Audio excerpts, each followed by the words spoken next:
What's up, guys? It's Two Brothers Comics. It's new comic book day. Not really, but we're going to talk about some books that are new to us that we read this week.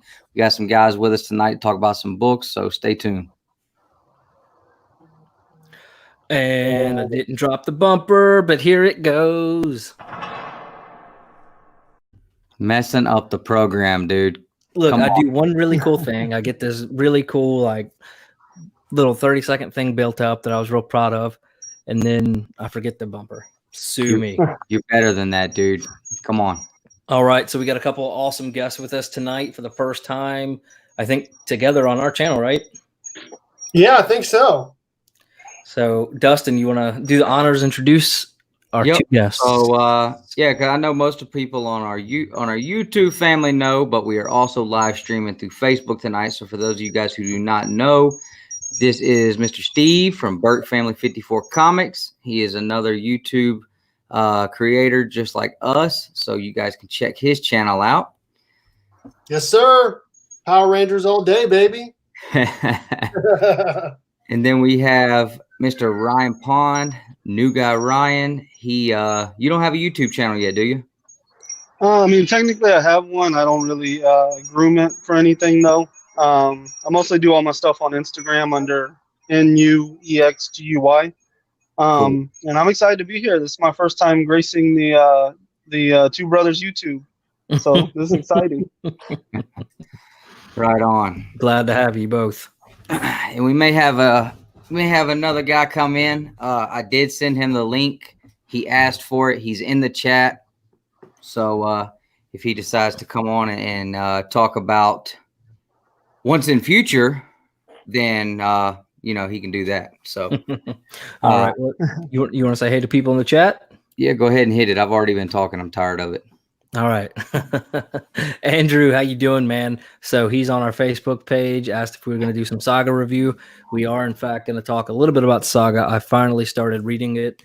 Very excited about that. I have Volume 2 and Volume 3 sitting with this guy down below at my local comic shop. So Josh, if you're watching, hello. But I believe those were comments from earlier. Chaos, 2 out of 3. So I'm assuming the 2 out of 3 were probably these two. And then Power Rangers may not be what he read. And that may be what he read. I'm just trying to give Burke a hard time. Backseat, how you doing? Justin, you're not going to get banned tonight. My wife is not going to ban you. And you have a wrench now, so I don't think it's actually possible. You got a wrench now, dude. Chaos is right. You can do all the banning you want. Ban hammer. I love it. False advertising. Dylan, check your email. All right. Oh, he didn't read the Mad Cave book. That's what it was. Okay. Backseat, is this the Turtle Club? Maybe. Carmen, hello. Hack, hey, how you Carmen. doing? And then hit me up on Instagram, Carmen, or if you need our email, you can hit me up there too. I've still got that book for you. All right, and then Dylan, and then Burke. What does it got to take to get a blue wrench around here? You can have all the blue wrenches you want, man. I was wondering, man. Everyone else has got them, but not me. What do I got to do? I don't know how to do them. You just got to open your mouth and ask. Oh, man. That's too funny. And then we had a couple other people. We'll get you one. Adrian, hello. Somebody from Jim Mint channel, as well as Austin. Glad to have you both here with us. All right. So, Dustin, you want to jump right into it, talk a little bit about kind of what we're going to do tonight and kick it off? Yeah, so this is a new thing on our channel. We usually do this on Mr. Steve's channel here, where we talk about books that we have picked up for new comic book day that week, and we all try to read some of the same books, and then pick one book that is just something we read, and we just go around the table and talk about it. This week we didn't get new books, but I think all of us read something this week. Whether we read something completely new to us or reread something that we, really enjoyed in the past. So we're just going to go around the table and have like a group conversation on things that we've read this week and give a little review and, just talk about what we've read this week. So I guess we can start first. Just kind of show what we're going to talk about. So I know my big thing is going to be Basket Full of Heads. So that's the one new thing I read this week. Been super busy at work, but I did find a way to read all 6 issues of this. So what you got, Nick? So for me this week, I read Saga Volume 1. This collects 1 through 6, I do believe, of this story. And like I said, I mean, this thing is fantastic, and I cannot wait to get Volume 2 and Volume 3. And I also have the hardcover coming as well. And then I also read Honor and Curse, which is probably one of my favorite stories I've ever read. And I'll explain why when we talk about it. Awesome. Mr. Burke? Yeah, I read a couple things. I read God Country after I recommended it to you guys. I believe Ryan said he's read it or read almost all of it. I read the whole trade yesterday while my kid was playing in the backyard. So I'm excited to talk God Country because I've read it before, but I reread it.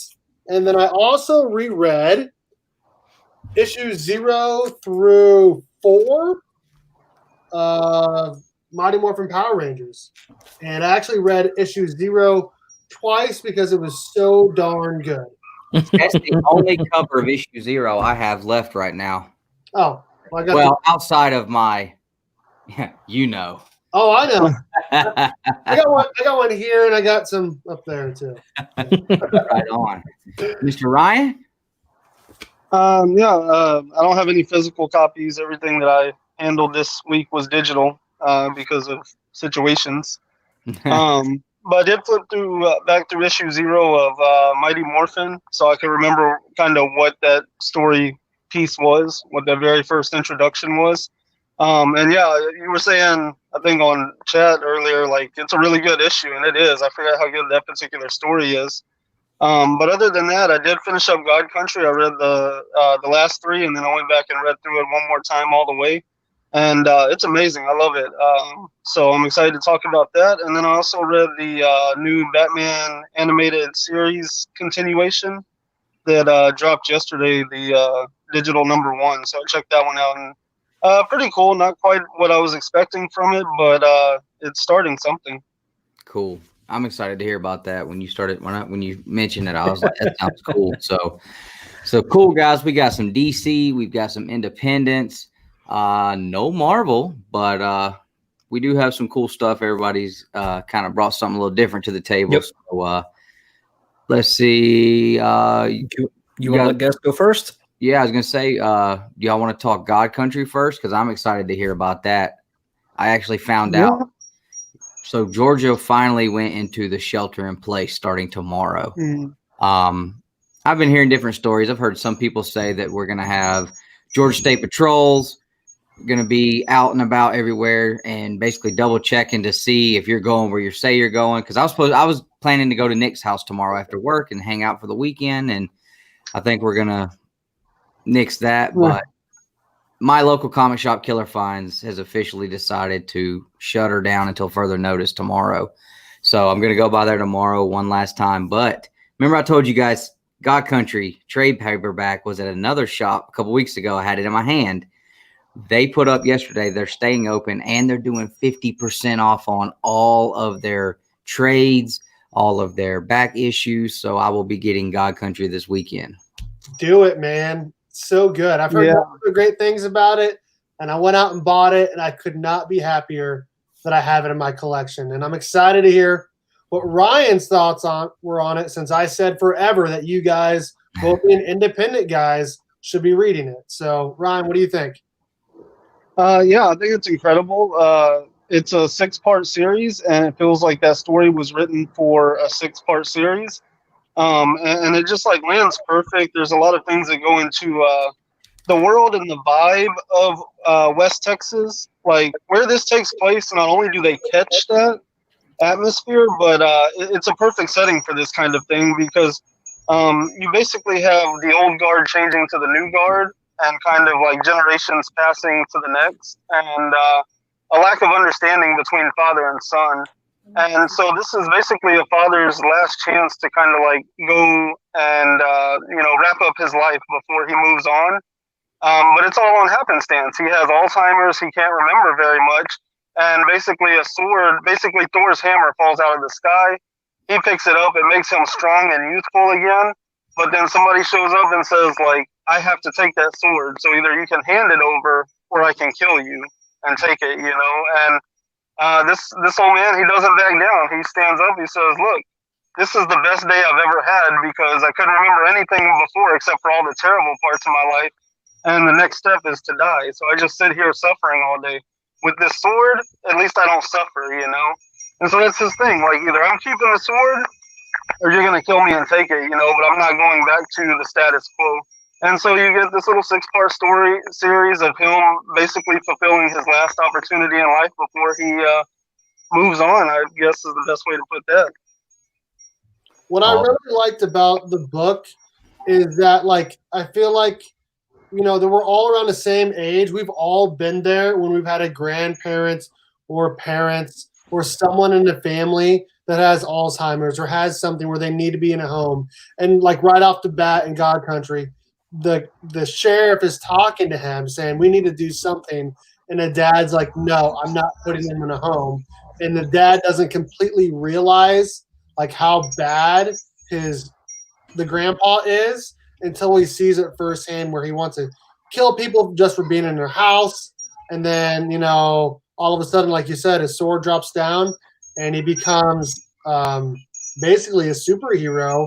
And he doesn't want to give he doesn't want to give Mjolnir back, basically, is what it is.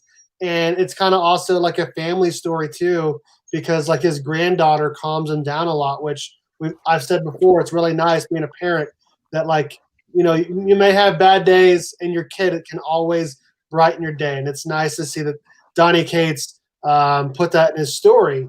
And I don't know, I just thought the overall story is just really good. And like there's a family aspect to it, also a superhero aspect to it. And the superhero aspect to it also has family in it too, where the bad guy kills his own children or sacrifices his own children just trying to get back Halifax. So yeah. Well, that sounds really cool. All right, so a couple things I want to ask because this sounds cool. So,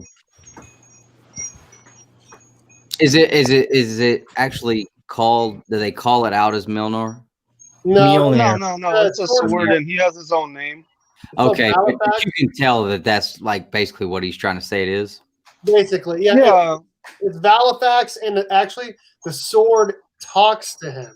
And the sword is every sword that's ever been. And so that's why it's like amazing. And the person that wants it back is actually the person that created it. And so it's kind of like, you know, like a parent going after, or like a, parent. The sword basically tells him, like, could you strike down your maker? Exactly. That's exactly what he says. So it's a really interesting concept. Sounds neat. I'm definitely excited to read it for sure. Have you seen No Country for Old Men? No? Oh my god, you gotta get on that for starters. Okay. Or like Breaking Bad. Oh yeah. Okay, it has this. It starts out almost like that. Like the beginning's a very open, very like rural setting, and there's this sense of like almost like danger in the air, I guess. Okay. And by the end of it, it's kind of like Thor. Like he goes to hell to bring his granddaughter back, and he goes in there all guns a-blazing, like he gives no cares. Awesome. So yeah, it's really cool. Yeah. Cool. Yeah, that sounds cool. I'm pumped to read it. Nerdist. Yeah. Nerdist gives it a 10 out of 10. So, there you go. Before we jump to Nick, I'm just going to hit the chat up one more time because there's a couple questions in there. Yeah, I've seen some new stuff here. So So gonna have to pick up Basket Full of Heads because Dustin has been rating it and raving about it so much. I've just really been enjoying it. It's really been my kind of like my first horror books, and because I mean Horror.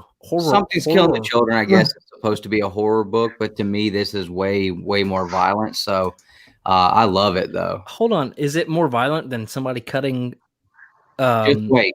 in half with a chainsaw? It's rough, dude. It's rough. It's cool.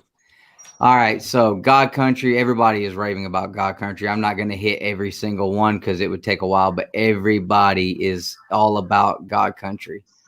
Now, there was another question in here that I think the panel would like. Yeah. Oh, you are? No, I'm trying to. Oh, Shattered Grid. There it is. There it is. Found it. Yeah, absolutely worth it. All hands up if you agree. I mean, I give it an 8 out of 10 just because the ending wasn't the way I wanted it to be.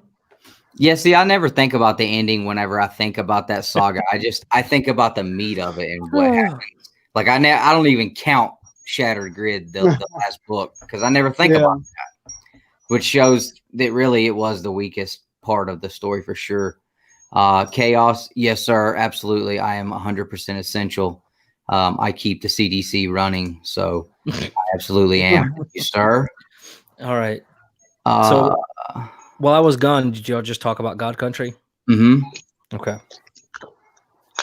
And so let's see. Is that just real quick? Is that just like a mini series, or is that how many books, or what is it? 6 books.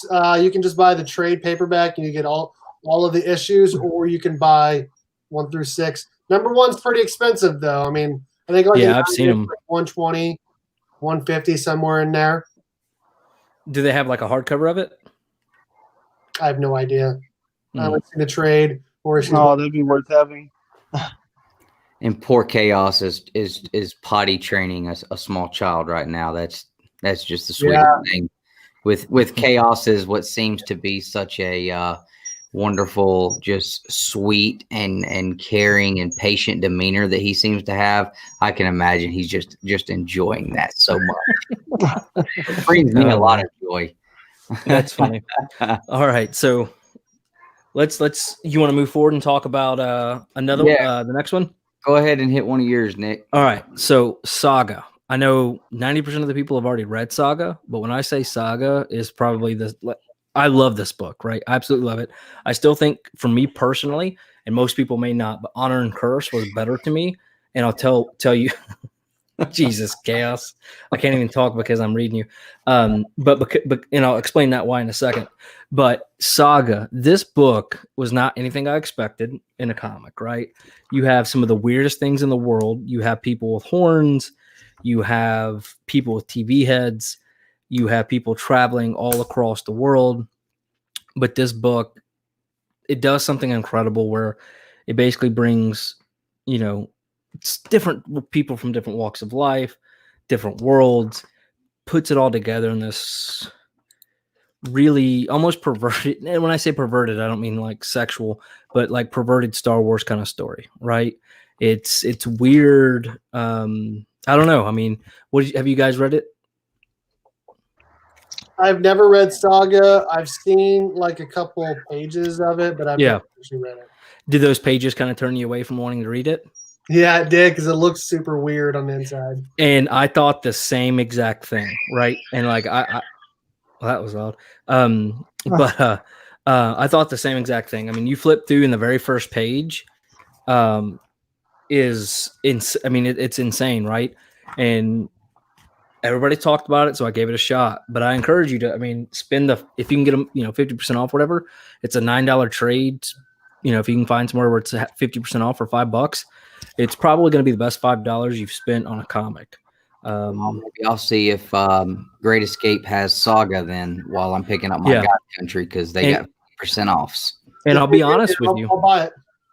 Yeah, and it is absolutely impossible not to like it. And I'm telling you guys, and the only reason why I'm not showing any panels is because it's not very friendly for. Is there sex scenes in there? No, not really. There's some weird stuff, but it's not that bad, and it's different from like a comic like Money Shot, where Money Shot is just nasty to be nasty. You know what I mean? Like that's the premise of it. This book, it does it in a way that like makes sense, right? It's part of the story, and maybe that's why I enjoyed it, because it kind of relates from like I mean, we all do certain things. You know, we all live lives. You're following these two, and they have this child. And they're trying just to keep their kid alive, really, at the core of it, for in the first 6 issues. But they have all these people coming to try to kill them. They're jumping across worlds. You have these weird ghosts. You have these bounty hunters coming after them. And to me, I mean, it just, I don't know, man. It was definitely not what I expected by looking at the first few pages, because I looked at it probably a year ago and I went, you know, no, that's not what I want to read. Like, that just is weird to me. And I told everybody to spend some extra money at their local comic shop. So I followed my own advice. I picked it up and bought Saga number 1. 2 and 3 are actually sitting in my pool, but I have the hardcover coming too. So what I'm probably going to do is probably do a giveaway with these 3 trades once I get them all. And I'm, you know, because I'm only going to want to keep the hardcover, and I'll give away, you know, 1, 2, and 3. But I'm highly recommending this. If it is not something you've read, or if you've been kind of on the fence because of the, you know, the artwork or some of the weird scenes in it, I would encourage you to just try to give it a shot. I haven't read it, but I'm pretty familiar with it through cultural osmosis, you know. Yeah. But that's Fiona Staples. Her art looks great. It's got like a very Disney-esque touch to it that makes it very like likable and friendly, but at the same time, like it can be doing some very crazy things in the background, you know. See, if I'm trying to find a sticky. I hadn't decided to open up myself to reading things that I'm not sure I would like, I probably would not read this book based on what was just described. But I agree. Guess what everybody's saying, and I've already done it so many times when Nick has told me something was good and I didn't read it the first time around, and I did go back and read it, and I'm like, all right, he was right. So I'm going to try it. Well, and like I said, I mean, I don't know how to describe this. There's no real way. And Chaos, I mean, heck, maybe we need to have him describe it, because he does. He describes it. He does like a Disney movie. Well, as I understand it, it's like basically 2 lovers on the run, but it's kind of like a space opera where you're traveling across different like galaxies and cities. It's like a big adventure, but at the heart of it, it's a love story, and they're trying to escape persecution. Yeah, and I mean, like I said, it's brutal. Don't get me wrong; it's absolutely brutal. It's in like a universe just full of like these really creative characters and stuff, you know. Yeah, and like I told, you know, I even let my wife read the first few pages, because there's something in there that's pretty funny for anybody that's had a baby. But I mean, if you look, I mean, it's pretty brutal. The dude's literally cutting the umbilical cord in half, you know, so he can get him and his wife and his baby, you know, out and get going. But I'm telling you guys, I don't know how to describe books as well, I guess, as some other people. Ooh. Reviews aren't necessarily my forte, but I didn't even cut the umbilical cord with a freaking pair of scissors, much less biting it.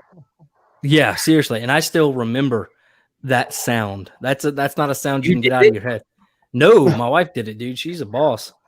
No, we let the doctor do it. I didn't have any. I didn't even dude. Look. My wife said, "Give me the scissors," and then the noise. But yeah, I mean, like I'm telling you.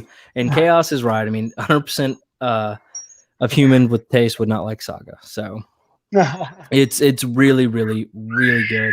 I highly recommend it.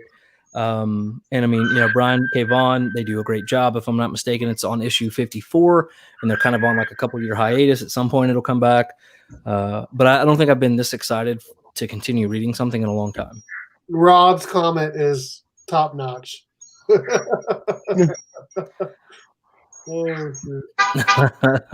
All right. So who wants to go next? Mind if I talk about Batman? Yeah, go ahead. Oh, yeah. Okay, so, I mean, I'm sure most people watching are in the same demographic as me, like that perfect age group for Batman the Animated Series. So I was super excited to see them announce a project that kind of picks that up. I don't remember exactly what episode or how the show ends, so I couldn't tell you how accurately this picks up from there.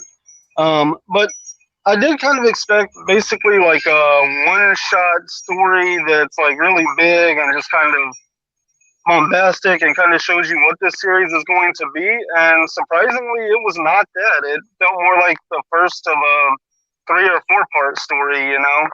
Yeah. You get introduced to Bane. I'm pretty sure Bane is the only villain in there. There might have been one more, but I can't think of who it was right now. But it looks like the show, feels like the show. It was great. I really enjoyed it. I just really expected something to kind of like welcome us back, you know, and this felt like it's almost like the IDW Ninja Turtles run, how like even the first 4 issues of that is like so much a trade story. Yeah. That's what this feels like. They're probably writing it to the trade, you know, so it's probably going to be like 4 issues, 5 issues for this first story. But it's cool. It feels great. It feels just like the show. I really had a good time reading it. Just they never really build into like any of the super exciting action I would have expected to see in a number 1, you know. But I'll definitely be continuing that whenever things change, I guess. So it is supposed to come out in print though, right? Not just digital only. I'm assuming they will release it in print whenever it comes back. I don't think sales on that'll hurt too much because it's a number 1, you know. Yeah. Yeah. So absolutely. that might be why they went ahead and dropped that one, because I know that's the big concern. If they release them digital, once they come back in print, people won't buy them because they'll be like, oh, they'll never be worth anything. But I would think a number 1 of animated series stuff was probably going to hold some value. Yeah, absolutely. So, and I watched that show growing up. I just don't remember much about it. And right now I'm rewatching all the 90s X-Men, and I'm thinking maybe before I go into that book, I may try to rewatch some of it. But I mean, there's how many issues or series? How many episodes is that? I mean, it's quite a few, right? Oh man, I heard him mention the actual episode count on a podcast recently. Surprisingly, actually, I wouldn't say surprisingly. A lot of those shows are shorter than we remember, though. Yeah, it feels like Batman was on for years and years. It was only like 4 or 6 years or something, you know. Yeah, I may have to do that. Didn't they release it into like a Blu-ray compilation of everything, right? Oh, yeah, I'm pretty sure they have.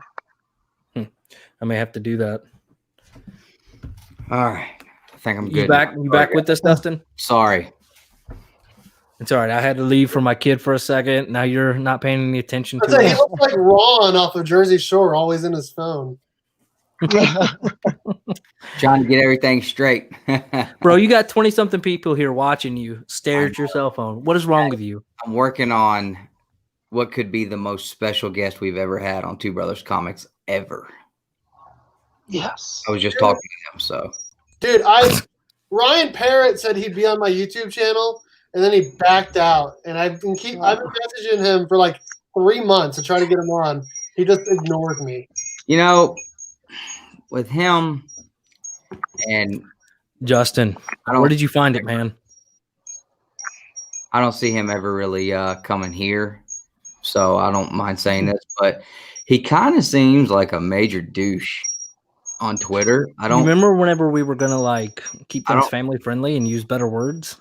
I didn't say other words I wanted to say. But I mean, I don't know. Like, he just seems to like take like super offense to any little bit of anything. Criticism. Or, I mean, I'm just like, man, look, you're a writer. Like, people are not gonna like your stuff. You don't have to get super defensive. And I don't know. Dude, it's just the way everybody is on Twitter. If you take everybody as they are on Twitter, then you couldn't like anybody.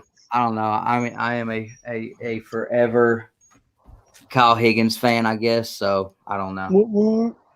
So check this out. So Dustin, whenever you were like, well, I'm trying to get the biggest guest ever on our show, you said, I'm hard to beat as a guest. Please call my publicist. And then not too last week we had Justin on, and here you are dogging. You should feel real bad and apologize. If she comes on, you guys will understand. Oh, it's a she. Oh. He's yeah. Is it Joelle Jones? That's the only female person I could think of, or Gail Simone. So let's be realistic. There's only one woman that Dustin probably even talks to. It's his wife. Do you see this face? Do we need to? I hope she is watching.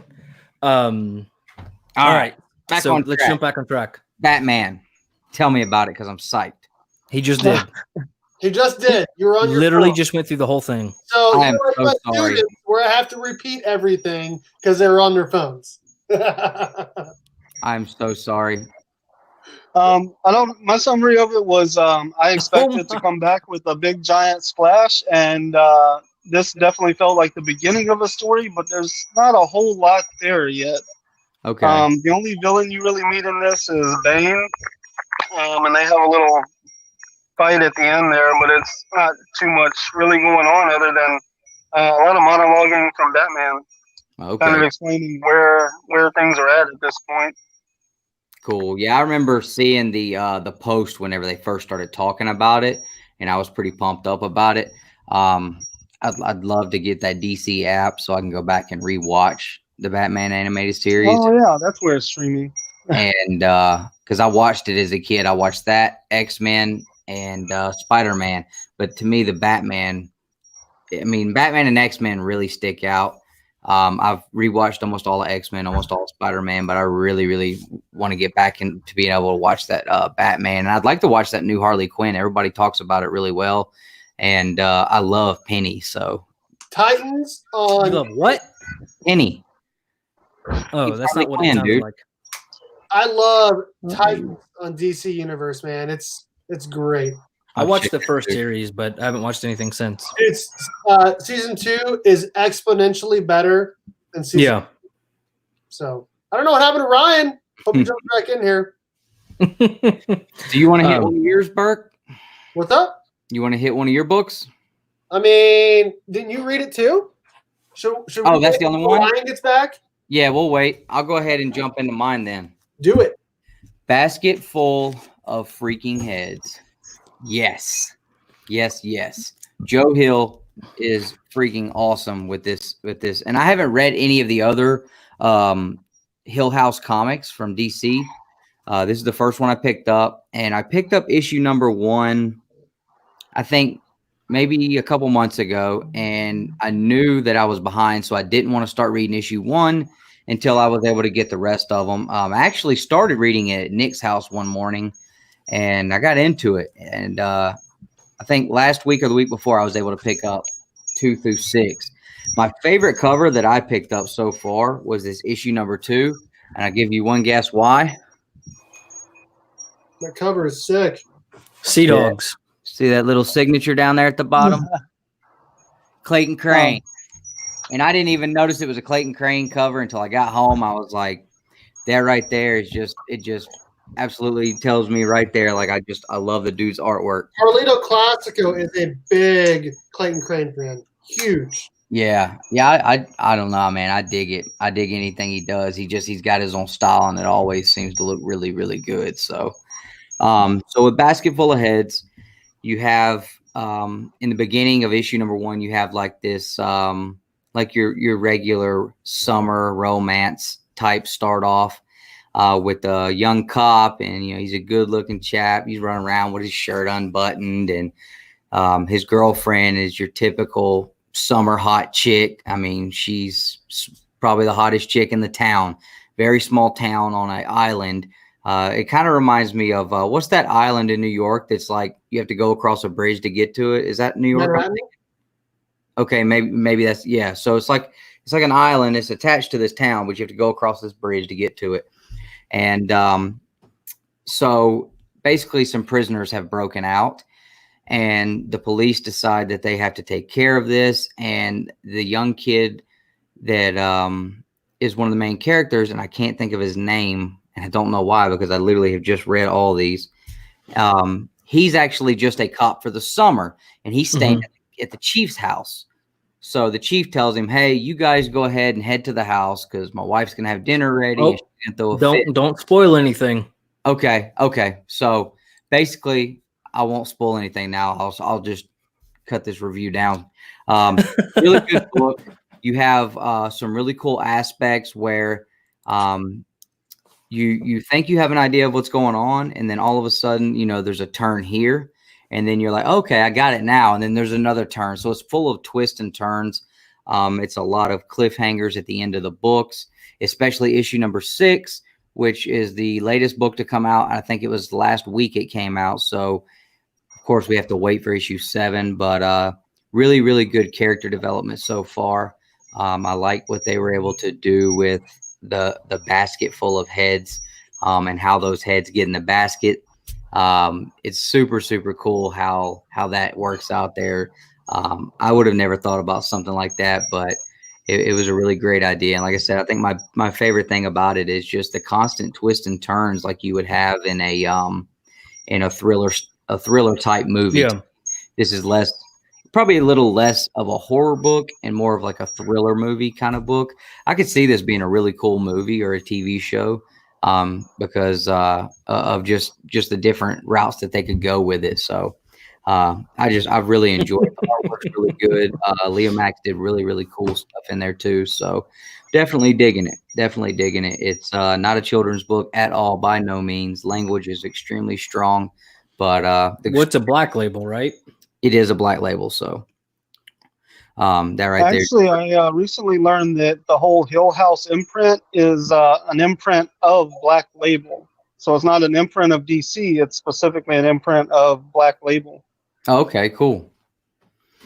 Yeah, and I mean, the black label is meant for, mature readers only anyway, I believe. So, yeah, it even says it right here, 17 and up. So, if you haven't got on the basket full of heads, hey, what else you going to do right now?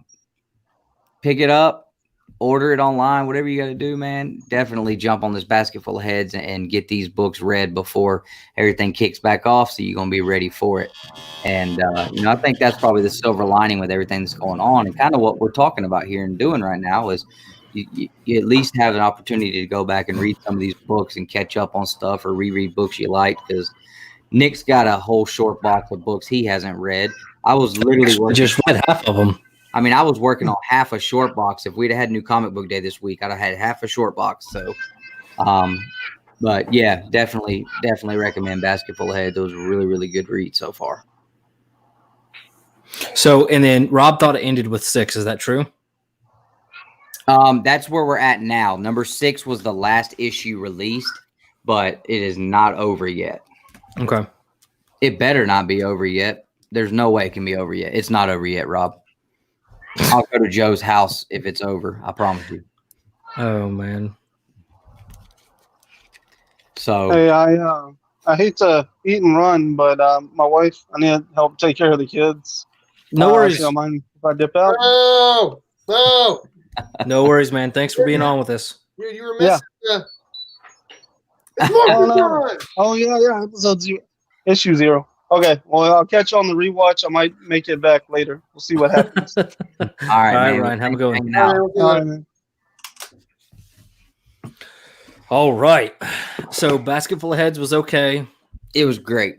Sounds And you okay. have them all, right, Nick? Do you have all of them right now? I don't know, dude. Stuff just ends up in my pull list, and I buy it, and it goes in the box. And at some point, I read it. At some point, I don't. I probably do, but I don't know.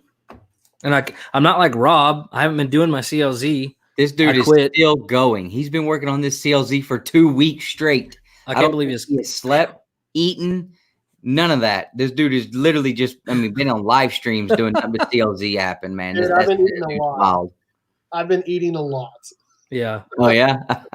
Being at home every day, man. I'm bored. Just eat.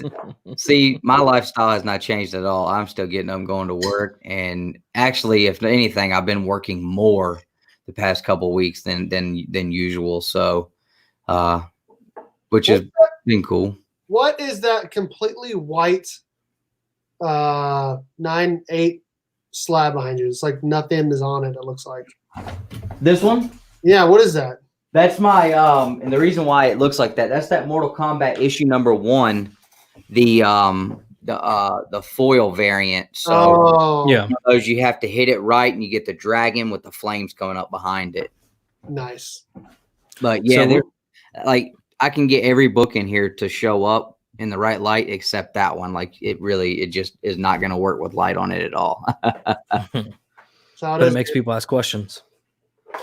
Rob says he has not slept in 2 days. No food, and Cuban coffee will do that. All right. So do you want to go honor and curse, or do you want to do your morphin time? Let's hit the Power Rangers. Go ahead. Do it. So I have not reread issue number 1, but I do have my deluxe edition hardback for year 1 here. So as we talk about it, I can kind of flip through and get a refresher. But I do remember specifically that the first volume of these books, I mean, were probably my favorites out of the Mighty Morphin series. I honestly, I didn't realize how good they were again until I was reading them today, and I was like, "Holy crap!" Kyle Higgins actually wrote really well. And like I used to talk crap on him, like I still kind of do, just for the way the Shattered Grid ended. Right. Like, the writing in the first 5 issues, 0 through 4, is amazing. Like, like not like no joke, amazing. Issue 0 might be the greatest Power Ranger comic book ever written, with the greatest covers ever. Definitely agree with the covers for sure. I do think this was a great book too. And as I'm just looking at it, like if you compare this issue to what we're getting now in the see, I don't even remember. Necessary Evil. Necessary Evil. That's how much I have really, you know, put my thought process into it. If you just look at it, this looks like Power Rangers. The artwork, the way the characters look, the way that their suits look. I mean, you get some of the, you know, look, you know, right there. You get that very first morphing page is perfect. It is the exact order it was in the TV show too. I don't know if you noticed that or not. That's what I was about to say. You get that the classic poses in the correct order that they did it in the show, with the lightning behind it, running off. The artwork, at least as Rangers, I don't know if I would say that as they're like regular people, because I kind of feel like the artist got a little lazy sometimes. But like as Rangers, the art is absolutely amazing. Yeah, and I remember too, you know, with the way he wrote the characters in the first volume here, you know, they really seem to have that attitude. The characters that needed to have that attitude that they had, they have it here. They have that, you know, with Jason and Tommy. Mm-hmm. Jason's got that headstrong attitude, you know, where, you know, he's able to lead, but you know what I mean, though, the whole attitude that these guys have here and what we have now is completely different to me. The way the characters are drawn and portrayed, completely different. This is what I want to see. And I feel like I feel like what we're getting now is more like a watered down. Like, I swear, I think Nick would enjoy the Necessary Evil as much as you love anime. Dude, the whole Necessary Evil is anime. It's all anime. You know what I really like about the Power Rangers in these first couple issues too, is like you can see right when they're like teleporting there. They have that stuff going up around them. And I cannot remember the last Power Rangers comic book I read where that we've seen that. We've gotten away from that. Like you said, man, things have definitely changed with the writers and the artist. Oh yeah. I mean, Gordon, do what? Real quick, Gore, nice to have you on. I believe this might be the first time you've been in the chat with us. So we do appreciate it. Absolutely. And hope you stick around and hang out with us a little bit more. Thanks, War. Appreciate it for hanging out with us. You know, I'm looking at the Zords, man. The Zords. Oh, Zords are so good. Right. It just, everything pops. So what issue are you on right now? Huh? What issue are you on right now? Oh, I'm just flipping through issue 0. Okay. Yeah. I mean, you know, like I said, it's close to the last page. You see the Zords. Yeah, the second to last page. The Zords and the fight scenes, the way they drew the monsters, all the way down to the command center, you know, looking, you know, rustic and old and you know, scratched up, beat up. Alpha looks great. The person that did issue 0 did the first couple issues as well. Mm-hmm. The first 5 issues. Yeah. I like the way that, you know, that our Rangers, I mean, Even Billy looks jacked. I mean, Yes. Yes, he does. I don't know. I mean, being someone who's always followed powerlifting and bodybuilding and always, been in the gym, like that's what I want to see in my heroes. I want to see jacked guys that actually look like they can take somebody on, not Power Rangers in capri pants, skinny jeans we're getting now. No, Dustin wants the really buff dudes that are oily and no shirts, and you can see the abs. And he fantasizes about Jason David Frank when he reads, and the Blue Power Rangers specifically. Who doesn't fantasize about JDF? Come on. 99.99% of the entire world population. Everybody. My favorite part of this review is Nick spacing out. Yeah, I'm not actually spacing out. So in full disclosure, my dog is over here. This is the very first page. I mean, come on. Oh yeah, the artwork is nice, and it definitely has a very anime style to it. But not what it is now. Yeah. Now. You see it now, Nick, and I'm telling you, it'll be like you're looking in one of your anime books, man. I'm telling you, you're reading like a manga book or something. Yeah, you would like it. I'm telling you. So like I said, full disclosure, my dog's sitting over here, and she's kind of an older dog at this point, this older lady, and she is stinking my entire room up, and it is gross. At first, I was like, "What does that smell?" And then it keeps hitting me. But no, I don't know. I mean, at some point I'll read that volume 1 you have, because we're going to do a trade. Dustin's going to read something I want, and I'm going to read that. And life's going to suck for about an hour or two. I have to read it, but I will do it. You're going to like it. And I think he's going to make me read a manga or watch Dragon Ball Z. Ooh, I might make you read Berserk. You would enjoy that. Okay. It's not even Dragon Ball. That might be a good one. But anyways, go ahead. Oh, sorry. Go ahead.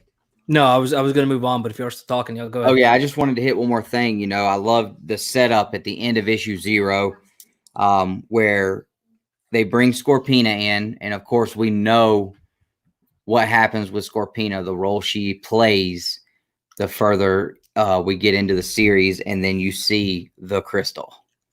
So you kind of get these little hints of what's about to happen, and these were, these last few panels on the last page here definitely set up for a big part of the first story arc.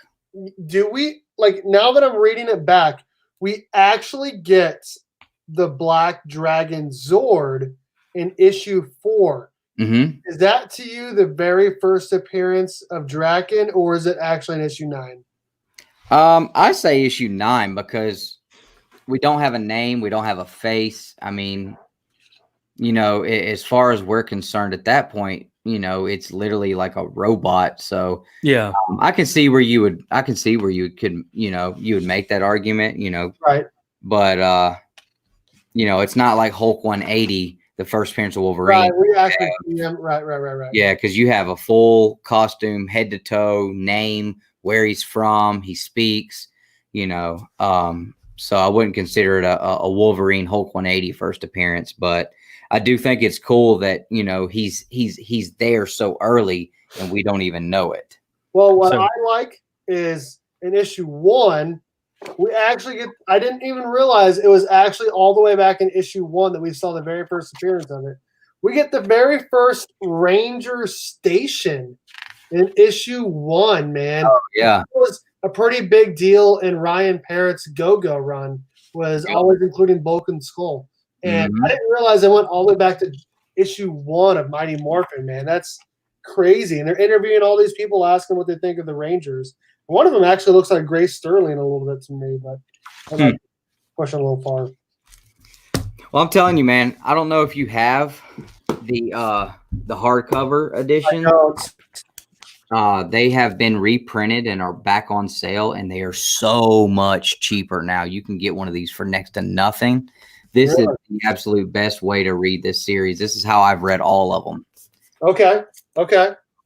Nice. What's going on, old comic smell? Glad to have you around. Oh, what's up? I don't know you, but thanks for hanging out with us. All right, Nick. All right. So this is. I have not read it yet. I do have it sitting here in my stack of Mad Cave trade paperbacks. So far, I've only read Show's End. Yeah. So tell me about Honor and Curse. Let's hear about it. All right. So this book, like I said, is one of the best books I've read in a long time. And it may just be because of the way I read it, but I'm telling you, the storyline is phenomenal, right? It honestly read as if I just watched a or like a series on TV. And it honestly could have even been like a movie.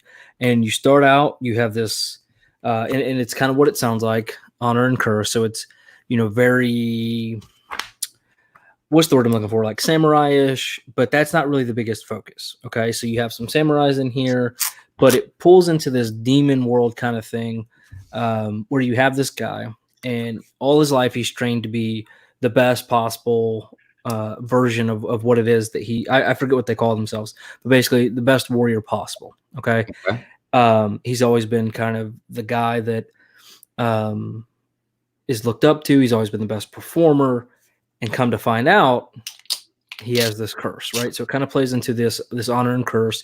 What he has going on is very, very, it can be a very positive thing or a very negative thing, but you get the character development here that you would see in some of the best TV shows. Okay. The artwork in this thing is phenomenal. I mean, and the blood and the gore, is just absolutely fantastic. And I'm telling you, Mark London does such a good job with this thing. And volume 2 is supposed to be coming out here very soon, and then it got all pushed back when everything went down. But this book, I don't know, like it's hard to describe, because again, I don't do many reviews. I just read it and, really enjoy it. But I mean, you're talking, just look at this, right? And I guess it'd be done very well in an anime style video or show or whatnot. But and again, I'm trying not to spoil anything, because this whole thing was basically each issue had one spoiler after the next. But if you haven't read this, I mean, I highly recommend it. The artwork's there, the story itself is there, and like I said, this might be my favorite book out of any of the Mad Cave books. It is definitely, I think, out of any of the Mad Cave books I've read. So is that the next one I should read, or should I be reading Knights of the Golden Sun, Midnight Task Force? No, this 100%. I know you were on that Knights of the Golden Sun for a minute too. So Dylan was really on the Knights of the Golden Sun. That's who it was. So what was the one you were talking about? Midnight Task Force was really good too. I was going to say this is better. I was going to say Dylan was talking about Midnight Task Force, and you were talking about Knights, but it was the opposite. Okay. Yeah, and then so Knights of the Golden Sun, it was good.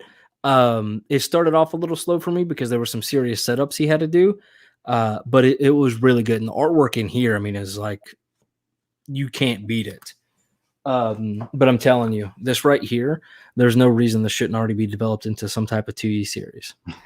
I mean, it is phenomenal. So if you're into that kind of samurai style lore with a little bit of... Did you just say lore? Lore. L-O-R-E? Lore? You don't know what lore is? I'll look it up later. Oh, Lord. You don't know what lore means? Hey, look. You're a teacher. It's like he went to school longer than me. It's like Leave the me alone. history of something. It has like an emotional, like a mythology feeling to it. Yeah, mythology is a great way to put it. Okay. Yeah. So, but if you're into that kind of stuff, and then obviously it brings, and Mark, one thing he does is he brings a lot of history into his stuff. So like in Woven Heart, you get all those historical characters. That one, right? Yeah, this is another Mark London book. In Knights of the Golden Sun, you get a lot of biblical history in it as well. But this thing, I'm telling you, I don't know how to describe it. Just read it. Awesome. You know what I mean? Yeah, I mean, I haven't really read anything from Mad Cave that I wasn't like. The only disappointment is not being sure if we're going to get a continuation after the first volume's over. So I actually got my wife to read Shows In tonight. Uh-oh. She's going to talk about it? Is that our special guest? I don't think she's going to come on and talk about it, but maybe I can ask her some questions from afar. So hopefully you might be able to hear her. Now, if you flip the camera on her real quick, she doesn't have a choice. No, I'm not going to put the camera on her. But I will say this.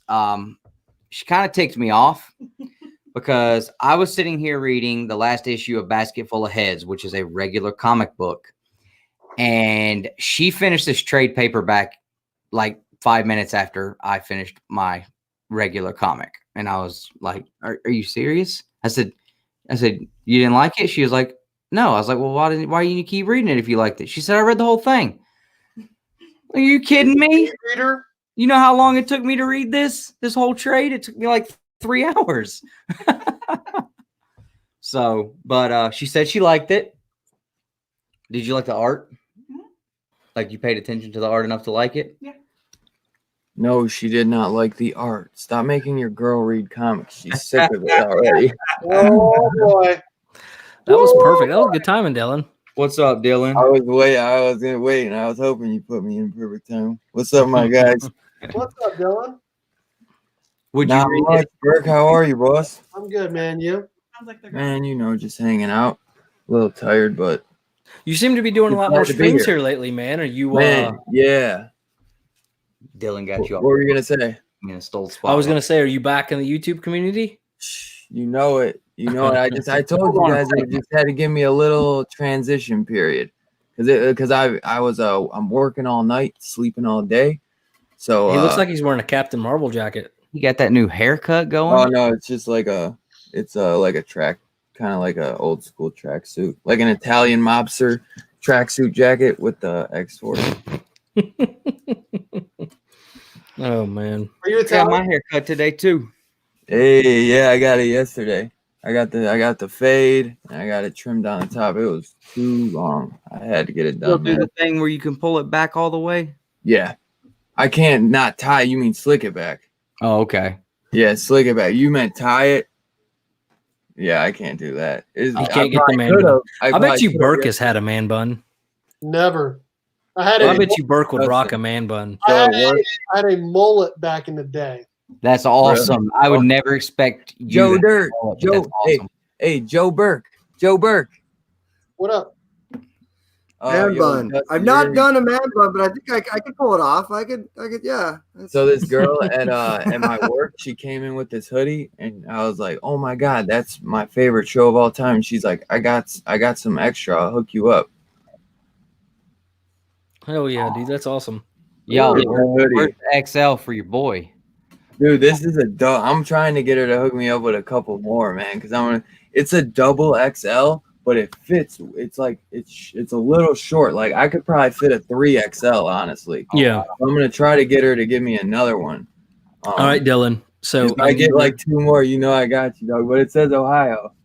Oh, and real quick, hey Kevin, how you doing, man? Hey, how you doing? Good. Thanks for inviting me. I appreciate it. Absolutely, man. Did Anytime. you see my comment about that? No, but I need you to do a full review real quick for me, like a Dylan Rant style review, because clearly I'm not very good at this, and so next time we do this, I'm gonna have to invite like you or Chaos on. Yeah. Oh man, that is the mullet. Dude, my friend said I look like a 70s porn star. You look like Mark Wahlberg from Boogie Nights. This is back before I was 21. So this is like Wow. Need is that really thick stash going, man, in that picture, and you got That's what I was saying. I plan on reviewing Honor and Curse anyways on my channel. I gotta give do me- Honor and Curse, Knights of the Golden Sun, Show's End. Give So me what like do a you 10 want? second to try to describe this to people so they'll pick it up, because all I'm doing is, well, it's really good. You should read it. It's about samurais and demons. Man, it is an awesome Japanese lore based samurai story that has like what was it? Shoot, I can't think of what's the name of like the demon. It has a name. Yeah, I know But what you're talking about. it has Japanese like folklore. Damn, they have what is that? Kevin's real good with that stuff. Like they have folklore. That's what it is. Folklore, like a demon folklore. That's what I would say. that word meant. Japanese samurai, like Shinobis. folklore. Shinobi, that's what it's called.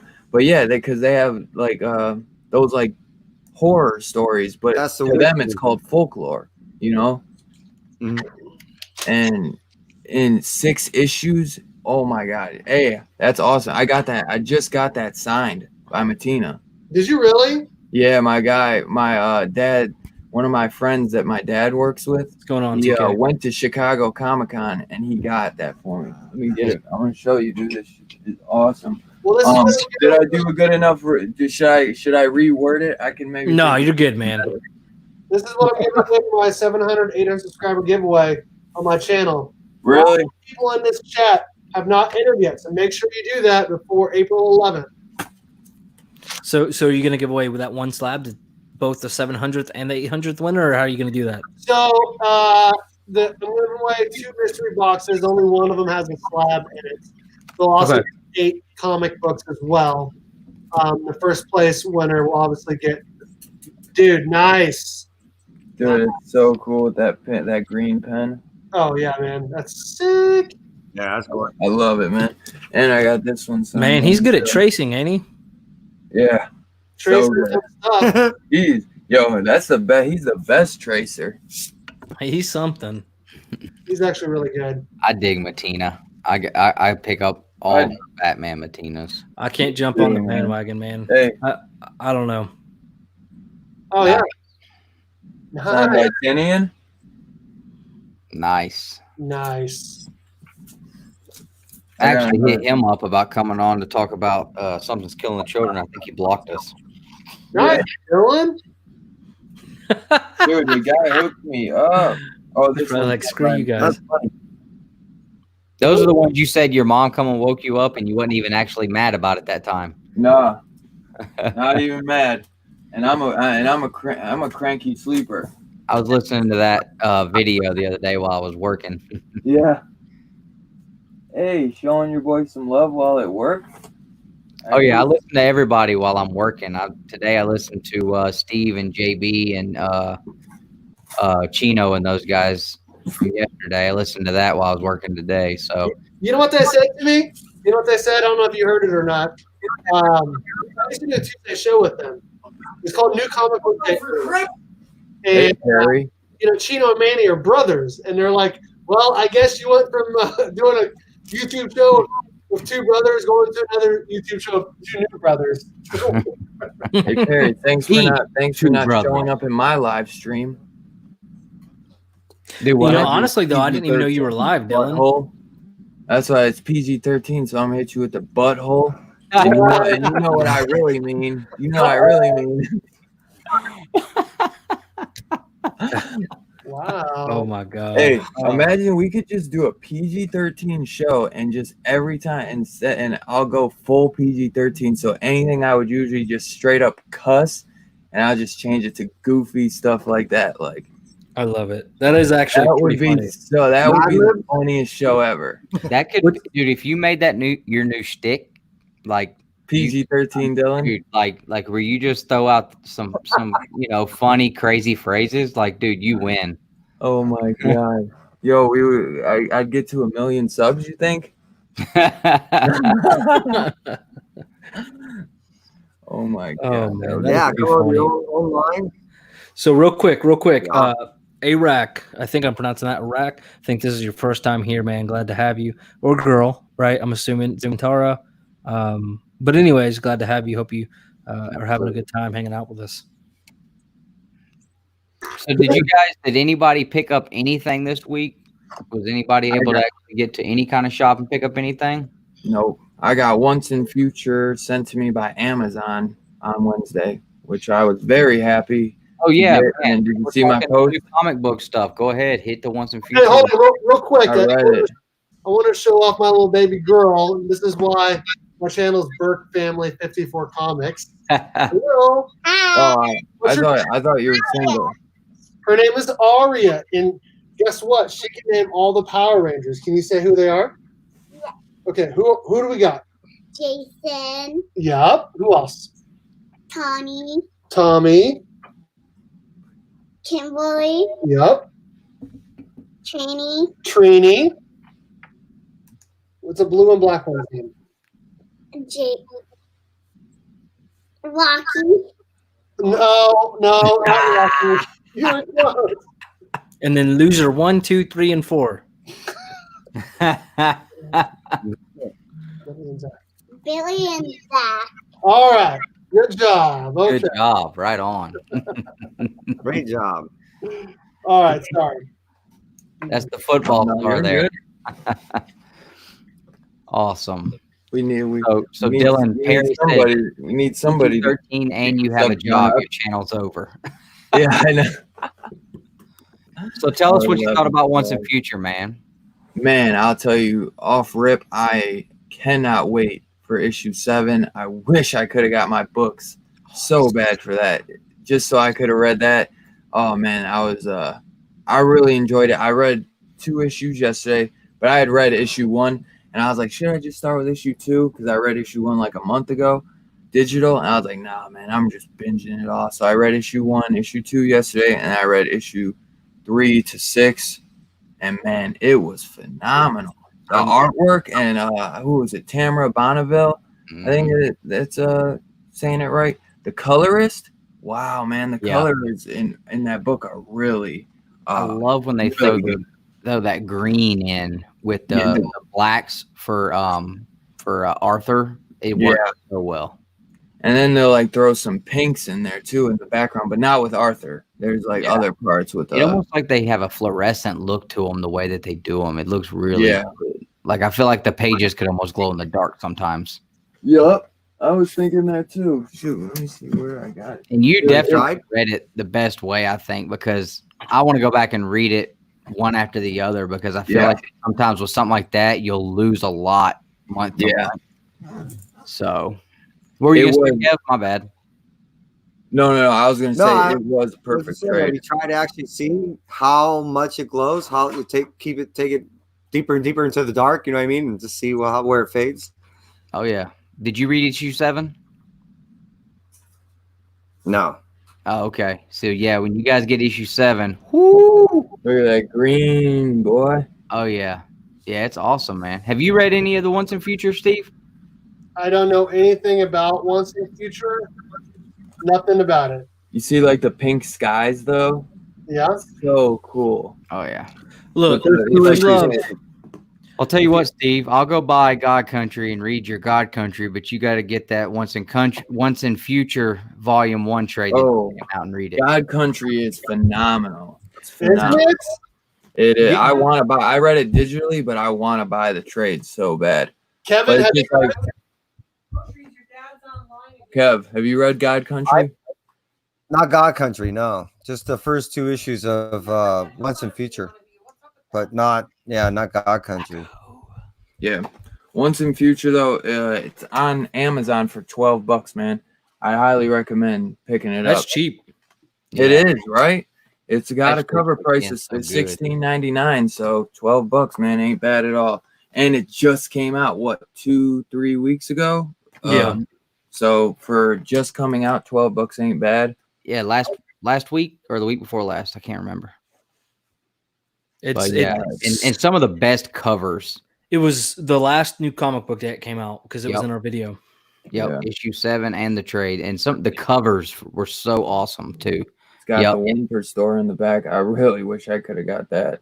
Yeah, I've seen it in a couple of places and had an opportunity to get it, but it was just like I can't spend $100 on it. Oh no way! No way! Real quick, $30 would be the limit, in my opinion.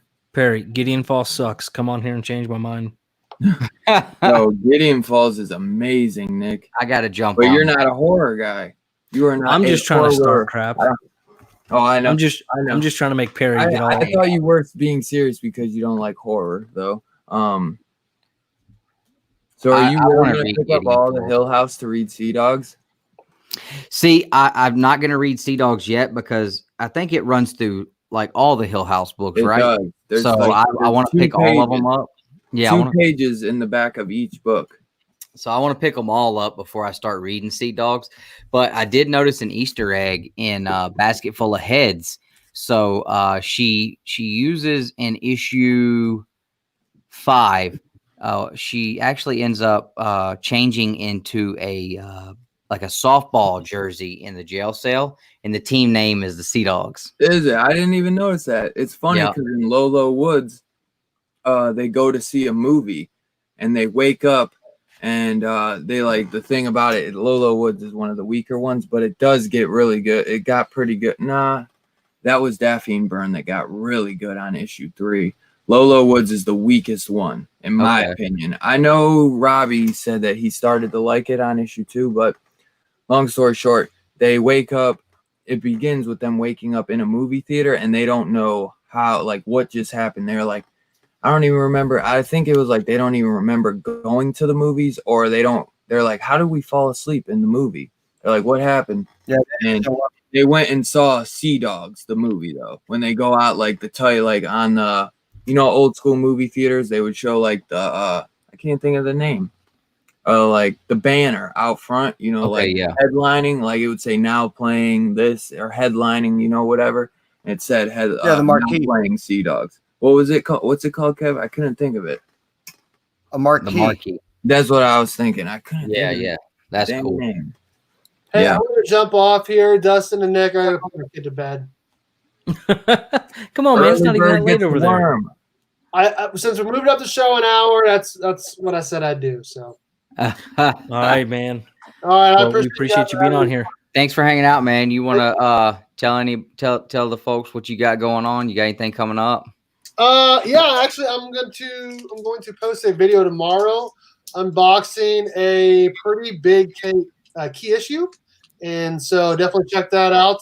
Again, check out my 700, 800 subscriber giveaway, giving away this bad boy. So make sure you go to my channel, check it out. It's super easy how to enter. Just find a video where my giveaway is. You can either comment for 1 entry or make a video for 3. Got about a week to do it, so make sure you jump over to my channel and do that. Awesome. All right, man. Well, thanks for hanging out, and hopefully we'll get you back on soon, man. All right, guys. We'll good seeing you, Bert. As always, man. Good seeing you, boss. You have a great night. You too, man. I subbed you too, Birch. Colors in this, man, it's just insane. Yeah, they pop. Yeah. The color, like purple, the pinks, the purples, and the greens. And the way that they did Arthur as an undead king, and you could still tell that he's like an old world king, the way they did it. I mean, it was just really well put together. Or put together well put together. Yeah. I can't believe I didn't get this in singles as well, because I'm a huge King Arthur fan. Like all the movies that they would have come out, I'd always get into. Even Black Knight. Yeah. I couldn't believe it, man. Black Knight. I love that movie. I love when he walks into the bathroom. He's like, oh, he's like, man. He's like, yo. I can't even do it because it's PG-13. He's like, man, clean up that dang bathroom, man. He's like, there's hay all over. He's like, there's hay all over the toilet seat. Martin Lawrence is a fool. Oh my God, I would be like peeing my damn pants watching that, man. Oh my God, I have it on DVD, I think, somewhere too. Oh man, that is a classic. So, Kevin, did you pick up anything new this week you haven't read before? Or read anything recently? Kai and I, we received our package just the other day. We did an unboxing along with Scarpad. And I have a lot still to go through, meaning I always log my stuff in before I read them. That's my, you got to do the work before you get the reward type thing. That way I don't just start scattering my stuff everywhere. So I've only got to read a couple of things that were from the week before, because I've yet to log all my books in from this week. Now, a book that I was waiting on, I had an artist creator. She does all the art, all the inks, all the writing, everything. Her name is Mia Bunn. She actually drove to my local liquor store and dropped off a book for me. So I actually did get to receive a book on New Comic Book Day. That's awesome. Now, it's PG-13, so I won't show the last word, and I will cover a couple areas up. But this is what I think I could show you. And it's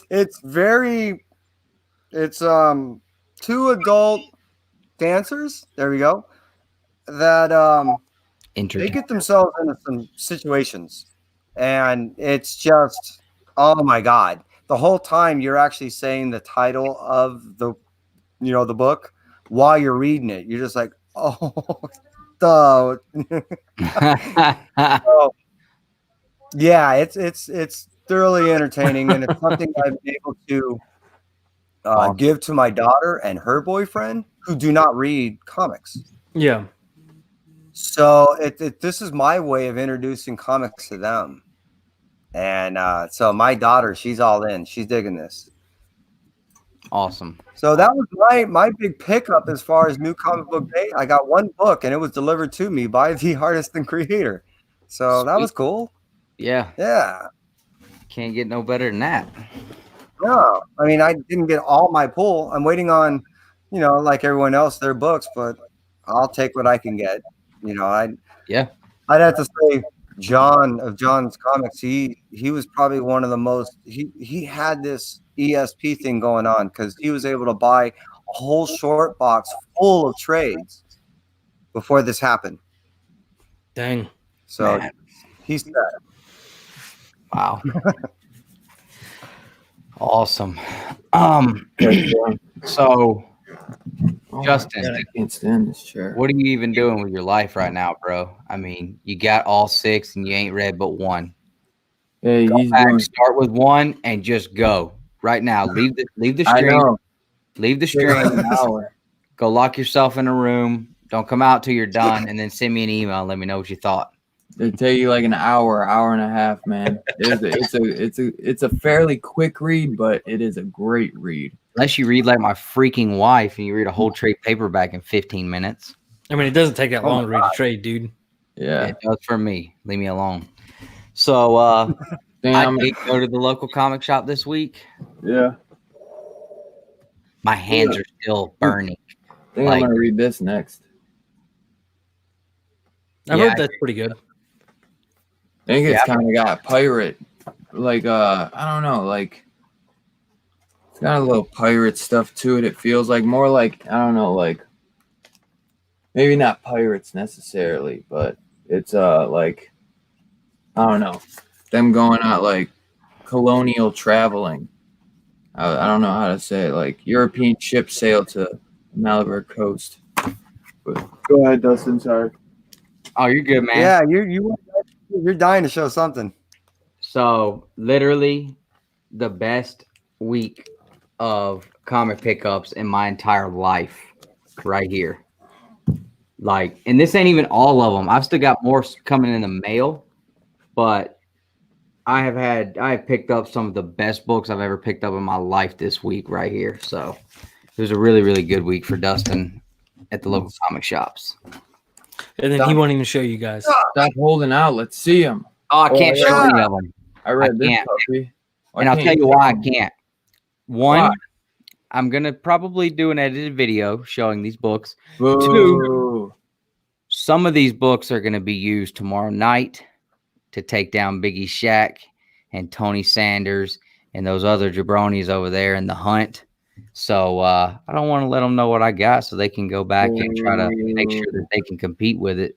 They can't. I was going to say Justin can't read Once in Future because he's too busy working on what? Knights of the Golden Sun Volume 2. What is it? Honor and Curse Volume 2.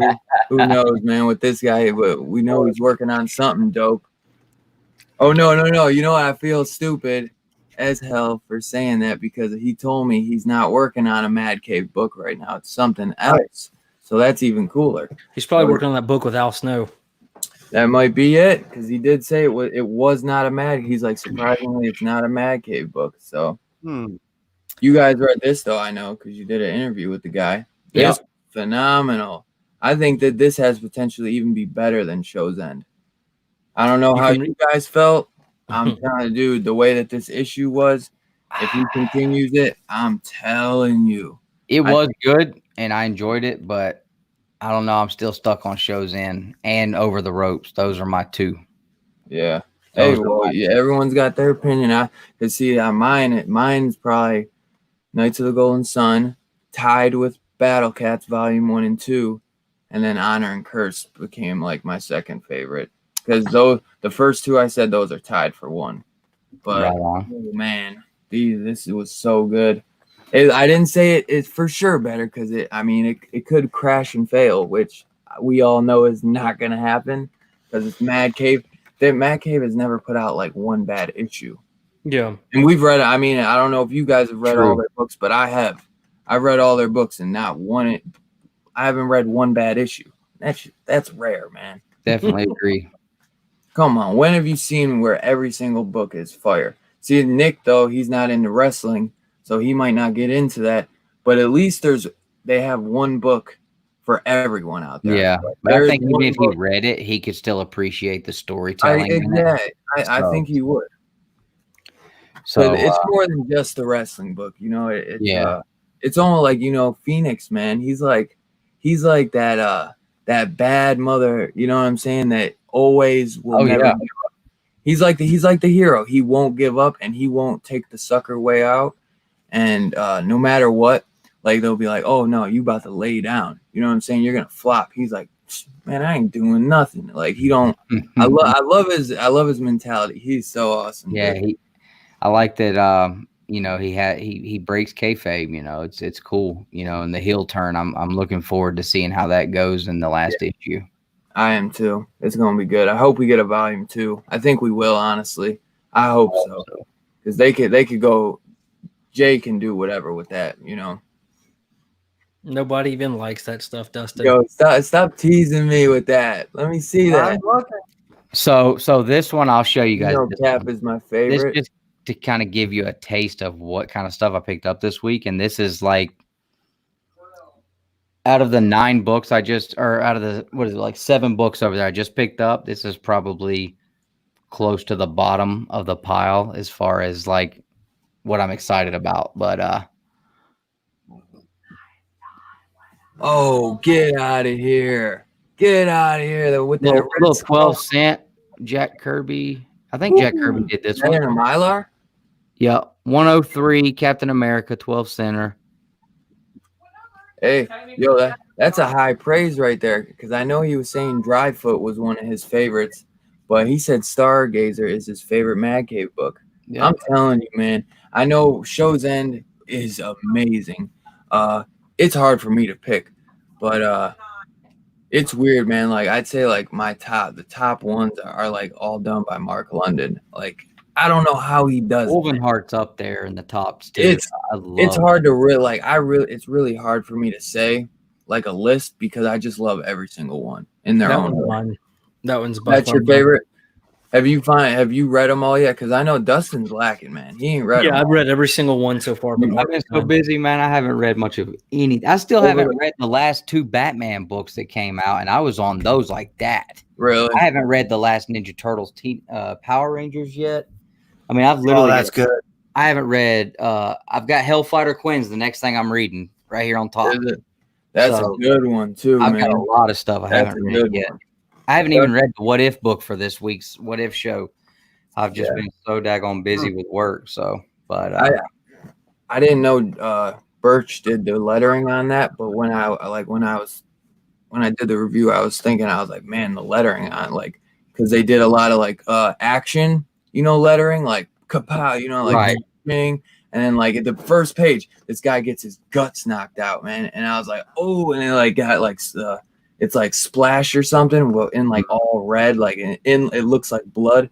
It was cool as hell, man. That's kind of like that On the Stump book that's out right now. I got issue 2 of that sitting over here. I need to read. It's got a lot of that in there too. It's really cool. I haven't read that one. I heard with my wife as she was reading Show's End. She was like, "Oh, Justin did the lettering in this." And I was like, huh? She said, Justin. She's like, Justin Birch, the guy that you guys had on that did the lettering. I noticed this panel on the first page. I was like, yeah. You said Justin Birch and panel lettering, and that you actually paid attention to one of my videos. Huh. Try and keep me off tonight. I was very impressed and proud that she had all that out in her head. Hey, she's been watching them live streams, I guess. Picking up some knowledge. Oh, he's watching the Edward Norton one though, because it's the MCU one. And that's not the first thing I've got her to read. She did read Canto. She hasn't finished it yet because I didn't give her the other books, but she enjoyed Canto too. So, but But I'm fixing to have to jump off of here. So before we Yep. end it, and we'll start with Kevin because he hadn't got a lot in tonight. No, it's all no, good. you've been quiet. So Yeah, I know. I've been enjoying the conversation. You guys were carrying on a cool conversation and about books yeah. I'm not very familiar about, so I was getting educated. Dylan running his mouth too much. See, I found that Mad Cave hasn't made it much over to the West Coast yet. I talked with Downright Michael over there, DNR, Downright Nerdy Podcast. He's not really heard of Mad Cave at all and never read anything. So I sent him a Shows In Trade and that IG prize pack he won from us. But yeah. Fatal J didn't hear about him either until I told him. And he's like, dude, thanks for telling me. He's like, thanks for getting Fatal me J hit. ain't worried about nothing but that Snyder cut. I don't think that dude's put out any video in the last 2 months that wasn't something about the Snyder cut. I'm like, yo, you were stuck on that Snyder cut, bro. I was jabbing with him one day about that. We were cracking up.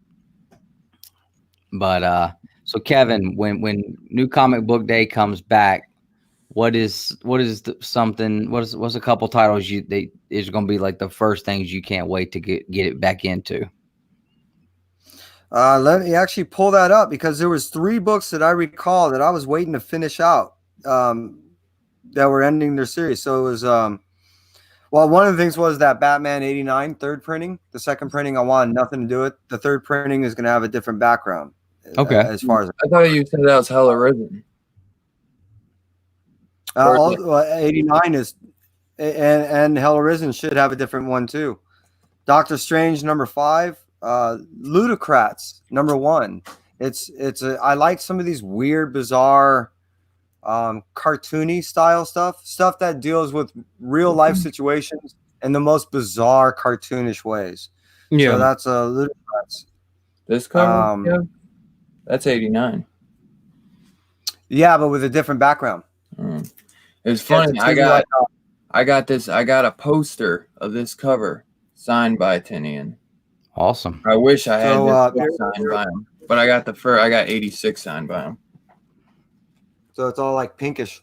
Yeah. I thought that was the Hell Arisen one. There was like 3, and it's not on my my pull at my shop. It's a pre-order. So I'm waiting on 3 books to come in that will finish off some storylines that I've been just dying to finish off. And arcs, I'm waiting for some arcs to finish off. So like Scream 6, things like that. I'm waiting for these things to finish off. I know Thor #5 will finish off a part because Thor #6 is going to start off a whole new. I mean, I don't know if you saw, but it'll be issue 6 with Scorse doing the cover, which is going to be a reveal. It's going to be some type of something's happening. So there's a bunch of books that I'm dying to see that in the next 3 weeks that were supposed to come out. I was dying for. Awesome. Yeah, I didn't know that about the Thor.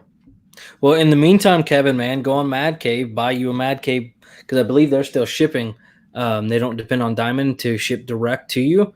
So I mean, if you're bored and still, kind of wanting something, they're for sale. I'm right. I'm correct, Dylan. They're selling all these on their website, right? Yeah. So you can pick those up, and I don't know if they're having a sale or not, but a couple of these are like in the $15 ballpark, like a normal trade. I think if they have 6 or 7 issues, I think this might have. If they're 6 or 7, I think they bump up to like $17.99. But I bet you they probably have run a sale or something like that recently. I'd bet. So, and they got that free little issue, free issue, and like a free gift. Yeah, something like that, right? So you can also read them digitally on their website right now. They're doing a fundraiser for kind of like a local comic shop. I don't want to say bailout, but support. And if they hit $15,000, they put up $10,000 themselves. If they hit $15,000, they're going to release all the issue 2s on their website. So if you kind of want to dip your toes in it before you purchase, I would recommend Honor and Curse. Battle Cats has been their mainstream. That is their title. And then Woven Heart is for sure up there. And if you're interested, I'm sure Dylan's already done a review on them, but I got a few of them, but I'm reviewing every single one. Yeah. I was reading them, and then I wanted to I've been editing a few of them, so I'll have a bunch more coming out. Awesome. I can't think what's the next one I was gonna do. I was debating on releasing Knights of the Golden Sun first. What'd you think about that one? Knights of the Golden Sun? Yeah. Man, it was phenomenal. The artwork was really So the artwork was like the craziest artwork I've seen in a comic. seriously. I mean, like normally you would think like that's the cover. It's like almost hyper realistic in a way. Yeah. It's like a video game. That's the only way. It's like new age video game artwork. Yeah. But when I say, like, I'll be honest with you, it took me an issue or two to really get into it, to figure out kind of what was going on. There was a lot happening real quick. Because it's like the Bible, man. Yeah, the first like issue was real biblical. Yeah. Just so you kind of got a backstory, but then it quickly turned into a little something different real quick. About the angels, about Lucifer falling. Yeah. And the angels all the archangels. Yeah, dude. It blew me away how good it was. Like it real like I didn't one of my buddies, Samuel, told me that he's like, man, you got to read that one first. And I was like, okay, because that's the only one that's 7 issues. Oh, and check this out. Look who did the lettering. Yup. Justin Birch. Our resident lettering moderator. Although, Justin, you need to get on him, man. They left you out of the credits inside the trade. Wow. I don't mean to call him out on it, but his name is not listed, dude. He's on the front cover, but he didn't get put in here. Justin, you need to get that fixed. That's the first book he did for him. Yeah, maybe it was a weird thing where they already, I don't know. Hey, he's on the cover. I mean, that's a big deal. Yeah. Because Zapata, sorry, I don't mean to interrupt, but Miguel Zapata normally does not normally, but he's done a lot of lettering on some of the older books. Yeah. But he's listed here as the design director for the books. I know he puts together the trades and stuff for him. That may be kind of one of the reasons why. But yeah, he's not on here, man. You need to get on him for that, Justin. But you are right there. Big, bold. Awesome.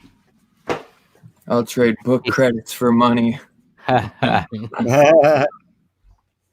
So Dylan, what are you looking for when New Comic Book Day returns? Thor 5, Once and Future 7 now. Hopefully I want to really try to get that one per store if I can. What else? I don't forget what was coming out. I don't know if we got a Batman issue that might have came out. Maybe Batman 92, I think, is supposed to come out with that art germ and the punchline cover for 2 punchline covers. There was an indie. No One's Rose. It was the guy who did Undone by Blood. He had a vault book coming out called No One's Rose that was kind of like a sci-fi book, and that was supposed to be really good. I heard a lot of good things about it. And let me see what else was there. Oh, I'm hoping to get that. Well, if I don't get it, if I can't find it, I know Kevin said he's going to try to get that Sweetheart book for me, that horror book. So that's book Sweetheart I'm really excited for. Written by a guy named Dylan as well, so that's going to be cool. Dylan Gilbertson. Yo, we got Dylan Gilbertson killing it. We got Dylan in the Venom comics. I'm hoping for Venom 25 too. I don't know when that comes out again. I just not reread, but I read all of them from 1 all the way up to 24. Yeah. That story was a lot better than I expected. So Venom Island is great. I don't even care about the Venom Island compared to the rest of it. Like, I'll be honest with you, Dustin. I know you kind of picked up right there at Absolute Carnage and Venom Island. Yeah. Dude, all the stuff beforehand was much, much better. Yeah. And you should definitely check that out. And look at this. People were hating on Venom Island, but it's more of a setup. Venom Island is setting something up that's garbage. Perry, you have only read issue 1. Shut up. You just wake up, you're getting... You missed my live stream. Yeah, I am. I thought he was dead. I thought he was. Maybe. I mean, I was like, Okay, like I heard he like cracked his ankle. Did that like lead to his death or something? Yeah, Because I haven't seen what it. happened? I dropped like 3 bomb ass videos this week. What do you mean? Yeah, I think they all bombed, but They all did really good. What do you mean? Dude, I gained like 80 subs hold in on. 2 days. I was That's not I was fair. watching them when you were What do you premiering them. mean? Hey, first off, coming in, dropping A words and stuff. What are you doing, man? What did I say? I'm just kidding. Hey, they heard you. I kept my lips sealed. I kept my lips Nick's on sealed. him. I didn't hear you. Give him a compliment. Yeah, we're on Facebook, so I didn't say anything. Oh, Finger Guns 2, I think, came out. yeah, I read the first issue like 2 weeks after it came out. I enjoyed it. So What's going on, Omega? So you didn't pick up the other issue. So that's pretty cool, Justin. So why did they choose to do this? Miguel relettered the single issues. I did the whole trade. What caused that? Scarpad, you're a mess, dude. This live stream just took a nosedive. Hey, Yeah, I figured Nick look, wanted to lose some subs. we're making this a Perry. Don't bag on Perry free zone. What do you Joining the mean? chaos. Only support Perry. Hashtag support Perry gang, if you will. Oh, Detective Comics came out 2 weeks ago. You know what I've been I'm always liking? excited for that. I've been reading this lately. Witchblade. Witchblade, yeah. I got a No one I cares. got fucking AOK from somebody. First 4 issues. It's been pretty good. You don't know who? I don't know. That's. Oh man. Perry, I don't know if you heard about it, man, but I finally read them, and I read all the way up through issue 6 of the. Perry hasn't even been reading it. I thought Perry was reading Basketful of Heads. He's No, lying. I stopped after issue 2 or 3. Perry Yeah, doesn't even read you know read what? comics. He forgot to pick up the issue, and he was like, I really like it." And I'm like, "Dude, go get the dang issue," and he just never got it. So I late. think I did pick it up. I don't know where I put it though. I'm just gonna wait for the So trade. It's only lazy. a couple issues. Yeah, it's pretty cool. I enjoyed it. Oh, Bounty Hunters 2, I'm excited for. I did get Perry, this though. stop being so lazy. Uh-oh. Who's Brendan that? Fraser. This Brendan is all he. Fraser, the This is all we're mummy, gonna hear dude. about for the next 2 weeks. Is about his 2 mummy books. So I got between it from Dustin, Dollar- it was an Hey, AOK between from Dollar Dustin's and kid, Popular. Hey, I was talking to Dollar Ben. I was like, dude, he was so excited. I Hell could yeah. see it in your eyes, bro. That was so You cool. made the face too. I You were found like, like 5 or 6 different issues in the dollar bins at one of my local shops. I'm pretty sure they're still there. I'll check next time I go. Oh heck! Yeah. See, look, Dylan, did you say that Perry has mummy issues? no, he does. oh man, because I found this You book. I was love lurking, that. and I was on eBay. I was like, oh my god, they do have a mummy comic.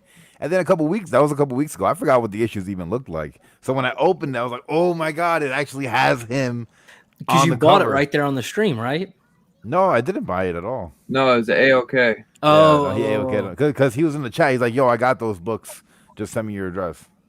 Right on. You got to tell me, how did they wrap? Dollar your Ben is awesome. Rich, How's it what? Rich is awesome, dude. He's got some really cool books. All the jokes just keep me getting bad. Well, How do they wrap your mummy issues? What do you mean? How do they wrap them? Oh, I get it. It's a mummy joke. Perry's, They get worse. Perry's tired. Excuse Perry, he's tired. Yeah. Perry lives with his mummy. That's a I Scarpad. think, yes, he does. I think No, he but does. This book is actually really good. I thought you had the trade. so Perry, My When- son's been doing that. He's been drinking it. when are you gonna have some content dropping on some music and tech channels?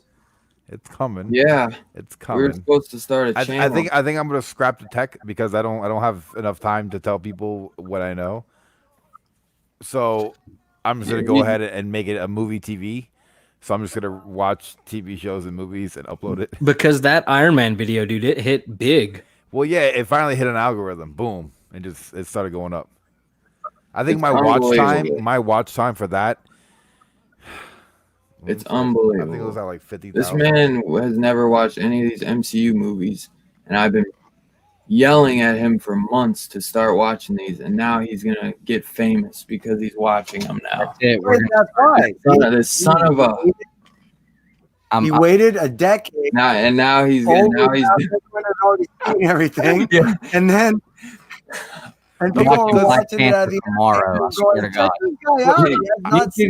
He should get a couple thousand subs just for doing that, just for holding out for 10 years. Because I missed the first couple movies, so then I'm like, well, I heard they're all connected, so then I got to go back and watch those movies to understand the new movies, and it just never happened, you know.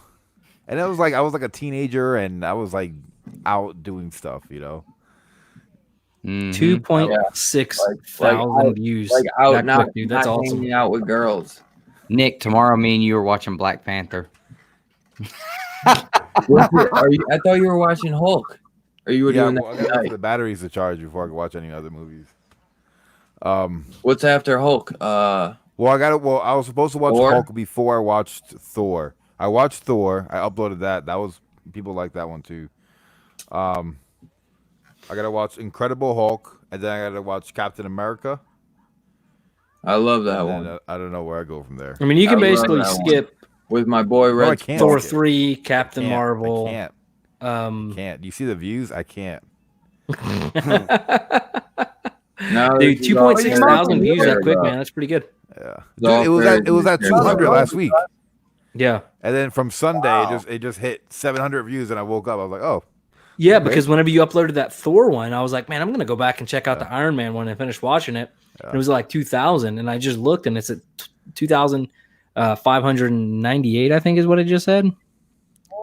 Nikes. Yeah, so I'll watch it like 3 more times and get you to 2.6. How about that? I think it's already at 2.7. It's YouTube takes a while for it to catch up. Oh, do never mind. Yeah. Don't do it. Don't encourage him.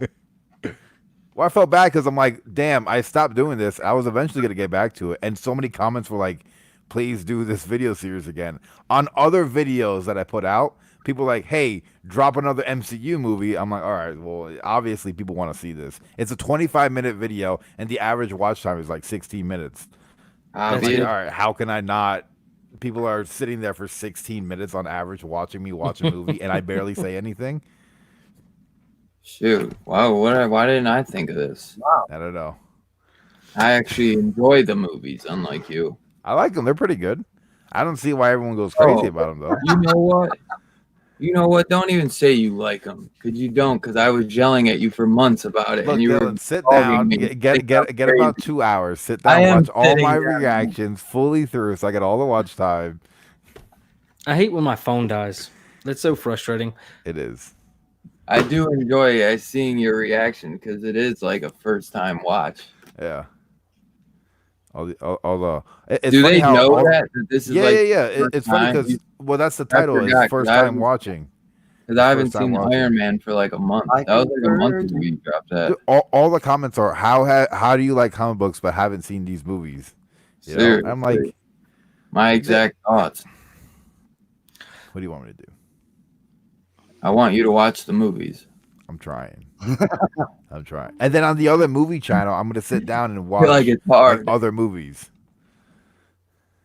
Ton of movies. Horror movies. Bro, if you start this movies. movie channel without me, when we discussed this months ago, you were so slow with everything, man. I'm not slow. It's not being slow. It's being. Where's my intro? It's being calculated. Let's get to I gotta wait and do things the right way. You're just being. Because look, no, there's people who do first time watching MCU movies and get like 50 views. Yeah, I know. You could actually look those up. Like nobody watches those, you know. So I'm like, right, I know. But that's because they don't have good skills like you, Perry. Hey, man. They don't have good editing skills like you. And you didn't even need Bueller for that one. The green screen video, that was like my favorite one. It was really good. I'm watching it tonight because I was reading yesterday. What does that say? Dustin Ellis. Damn. Just so you know, Biggie, tomorrow night. Heavyweight champion of the world. I'm going to be the heavyweight champion of the comic book world come tomorrow night. I'm fairly certain that if Biggie really goes off and Dustin really goes off, this might be the highest viewed one for Oh, I keep wanting to say TK. That's Well, not his name. the point, man, is like I feel like it's cut some promos, and we're gonna cut some promos. I it promise. might get personal. Nah, I ain't gonna get personal, but I'm gonna drag the promos out of him. Dustin gets You're gonna get talking tomorrow night. If Dustin doesn't win, it might get personal. Because the person I picked to portray, I have no choice but to do nothing but talk smack. Who is that? Who are you going to portray? I can't tell you. You gotta tune in. I'm keeping it a secret. I can't let anybody know. Nobody can know who I'm going to portray. Are you going to dress up? On the books, huh? You going to dress up? Oh yeah. You guys So here's shave your beard off or something. Here's like the something wrestler he's drastic? going to be, guys. I'll give you a hint. Ooh. I'll give you a hint who he's going to be. No, It's going to be really short, like thong type underwear things that you see a lot of the wrestlers wearing. That's what he's going to be wearing. Like those little spandex little. Oh, not really tight. Are we gonna have is in the tight ones? I thought we said it was PG. There will be no spandex. I thought we that's like X-rated. I'm joking because that's what all the wrestlers wear. Those nasty looking. Yeah. But what do they call in the UK? Budgie smugglers. Oh, nut smugglers. Look up budgie smugglers. They're it's basically not like Hogan. little things. Yeah. Biggie said, "I'm sure it's Hogan." That would be Biggie's choice for sure. We all know That's that. who Biggie is every time. So I mean, he's always the Hulkster. So I wouldn't even try to take that one, man. But I think I did pretty good though. George the Animal Steel, that would be cool, man. Get the tongue going and everything. Just show up with a bunch of freaking foam stuffing coming out of my mouth. Hold on, I know who Dustin's going to be. Let me see if I can pull up a picture of him. If you pull Rikishi up, I'm leaving, going to bed. Oh, no, you didn't. No, you didn't. Did you just say that? Because like, I wanted to go to bed a half hour ago, anyways. I knew who you were gonna pull up, Nick. Come on. I knew who you were gonna pull up. That dude was so. Oh my god. I cannot believe that we both thought the same thing. Oh, he put his ass in that guy's face. Yeah, that was his signature. Special. That was his special. Imagine having to be the guy. I'd be like, yo, I ain't getting in the ring with this dude. Yo, you best clean that. You best shower before that fight, dog. Oh yeah, Taco Bell before that fight. Even then, you're screwed. You getting that sweaty ass up in your face, man. I think I'm gonna skip Hulk tonight. And he's wearing a thong. Why are you skipping it? Because I gotta rent it. What, you gotta rent? It's not on Disney app. Why are you reading? Why are you even watching that one though? Like that's not even the right one to watch. Yeah, it is. It's the one from 2008. Edward Norton. It has Edward Norton. Yeah. Because there's one that came out in 2003, but that's supposed to like. They didn't have an actual Hulk movie with Mark. That's just a solo Hulk movie. That is a good Hulk movie though. That's got Eric Bana in it. You want the Edward Norton one? I guarantee you there will be none of that. I could see if I have it on see if I have a digital code for it, but I don't know if I do. It might not be good anymore. That'd be cool. I didn't think about the body. Didn't think about the body. No, I ain't bringing no Power Rangers and Turtles junk into the fight, man. It's grown so you admit it's junk. Time. You admit it's junk.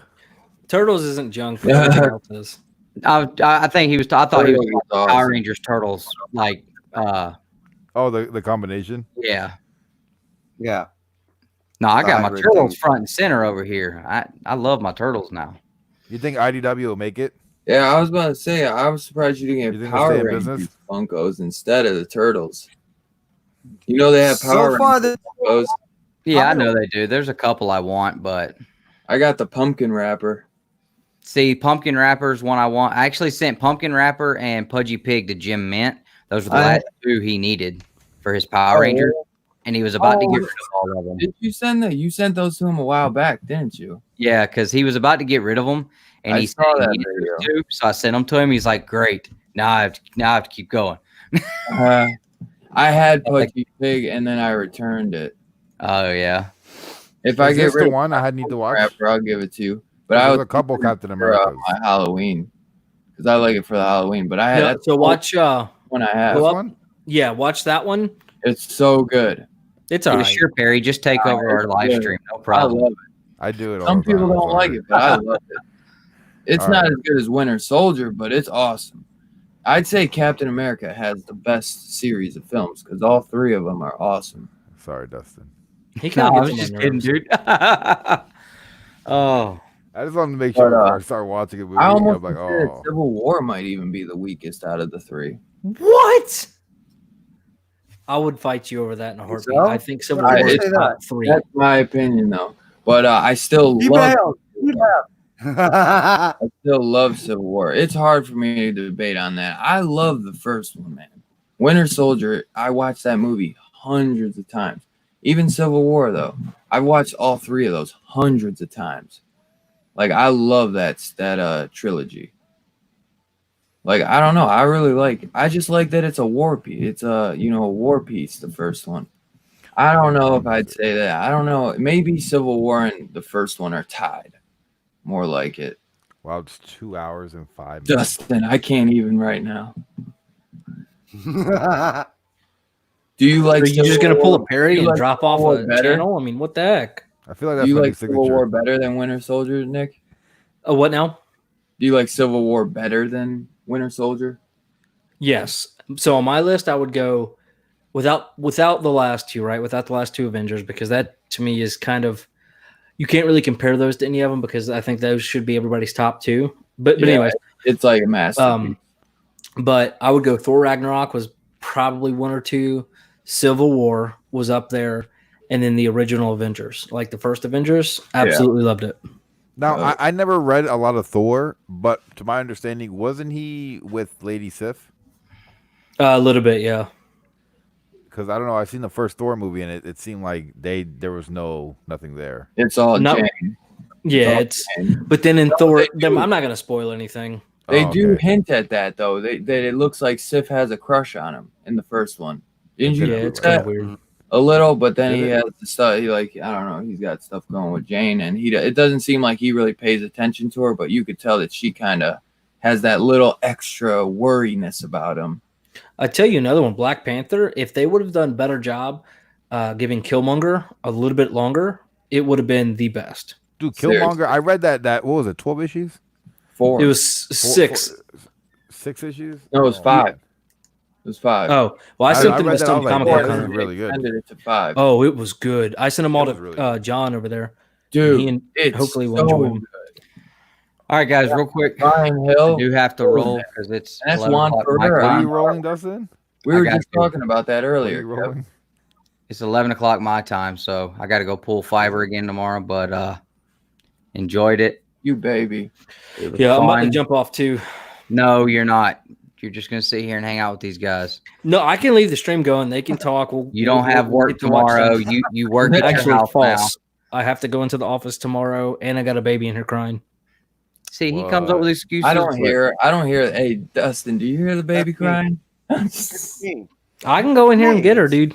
I'm just joking, Nick. Come on, you know I'm kidding you. But anyway, appreciate it, guys. It was fun. Glad we got As to always. hang out. Thanks for having me, boss. Make sure tomorrow night, guys, go over to Tony Sanders' channel. Hit that reminder button for the hunt. I've shared it on my Instagram. He shared it on his Instagram. It's gonna be fun.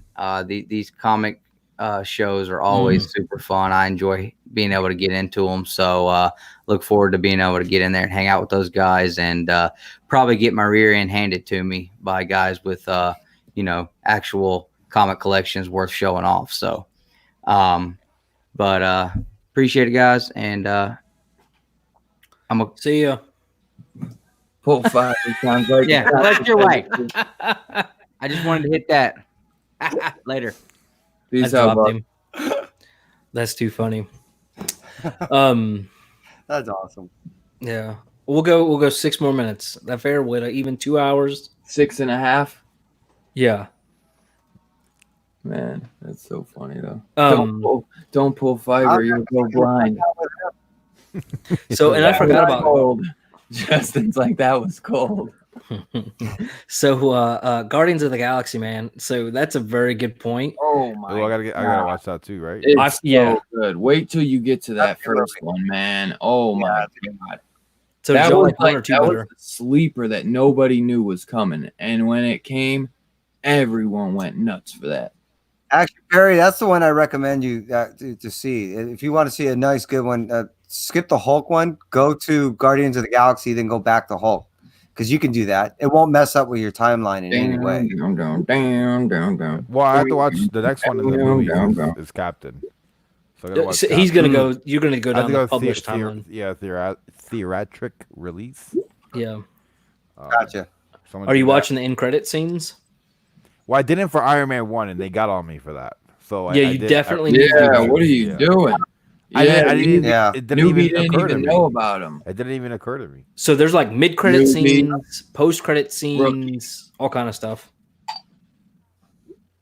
What do you mean? So, yeah, you're mid-credit like- scenes? Yeah, post-credit scenes that hint at like a future. Yeah, because Iron Man 2 stuff. ended with the Thor's hammer with the shield agents. Yeah. And then that's what I seen in Thor was when he pulled up to the site in New Mexico. Because in the beginning, it was kind of to show that they were gonna continue and start to launch an MCU universe. Yeah. And people they were like, oh my god. And at the end of Incredible Hulk, there's another really cool cameo that is at a bar scene. I won't tell you who's there, but it leads into what would come next. So, but again, some of them will be like midway through the credits, and then you'll have some at the very, very end after the final credit drops. Okay. So definitely do that. Have you enjoyed Stan Lee's cameos? Yeah, they were pretty cool. He didn't even know. Watch the reaction, you'll see.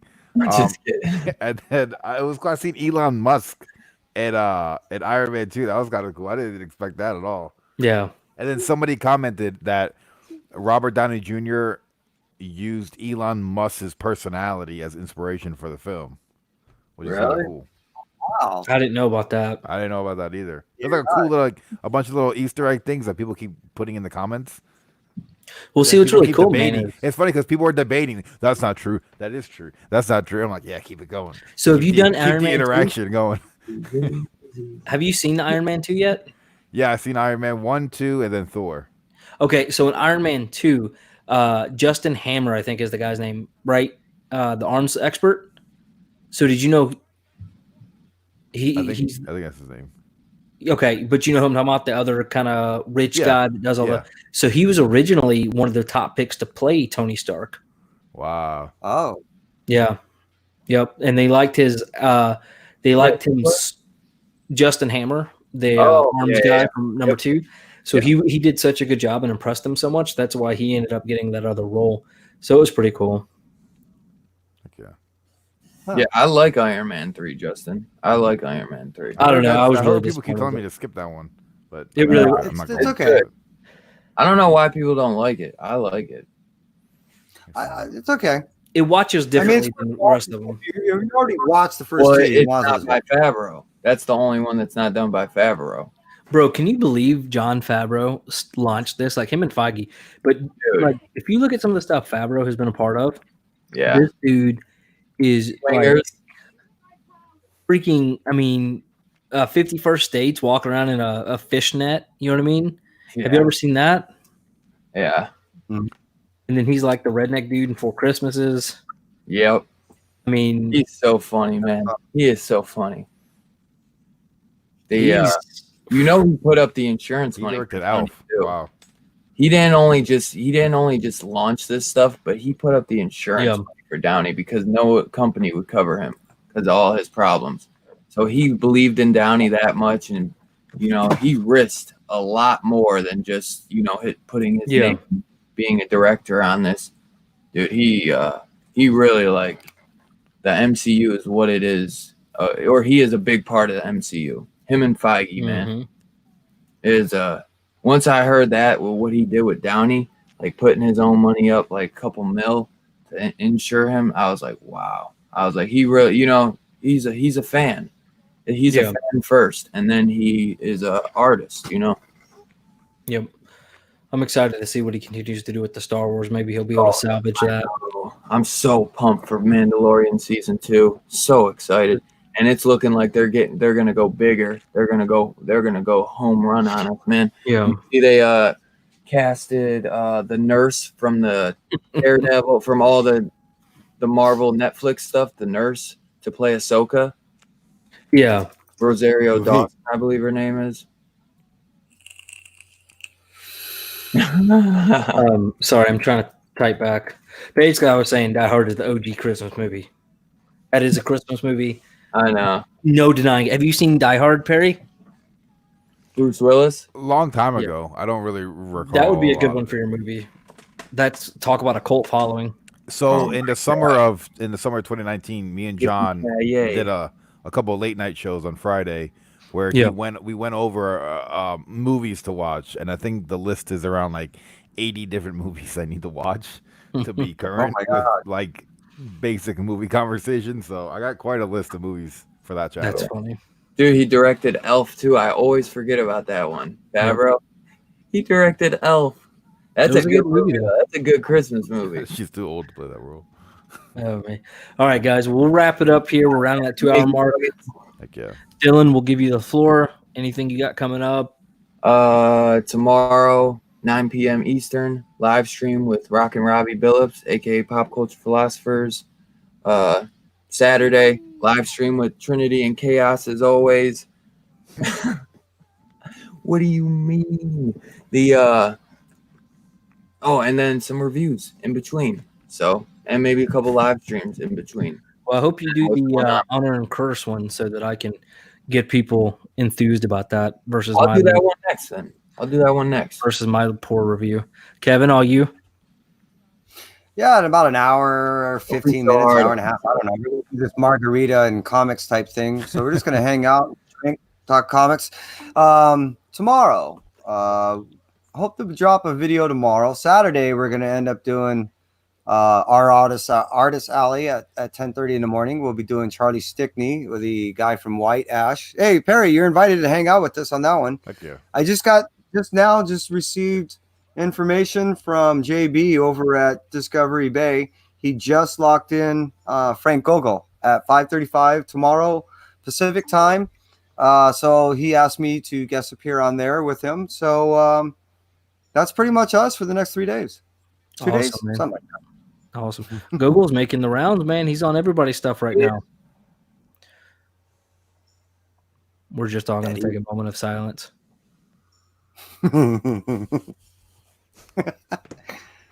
Oh wait, don't stop. I'm not. Oh, I was almost there.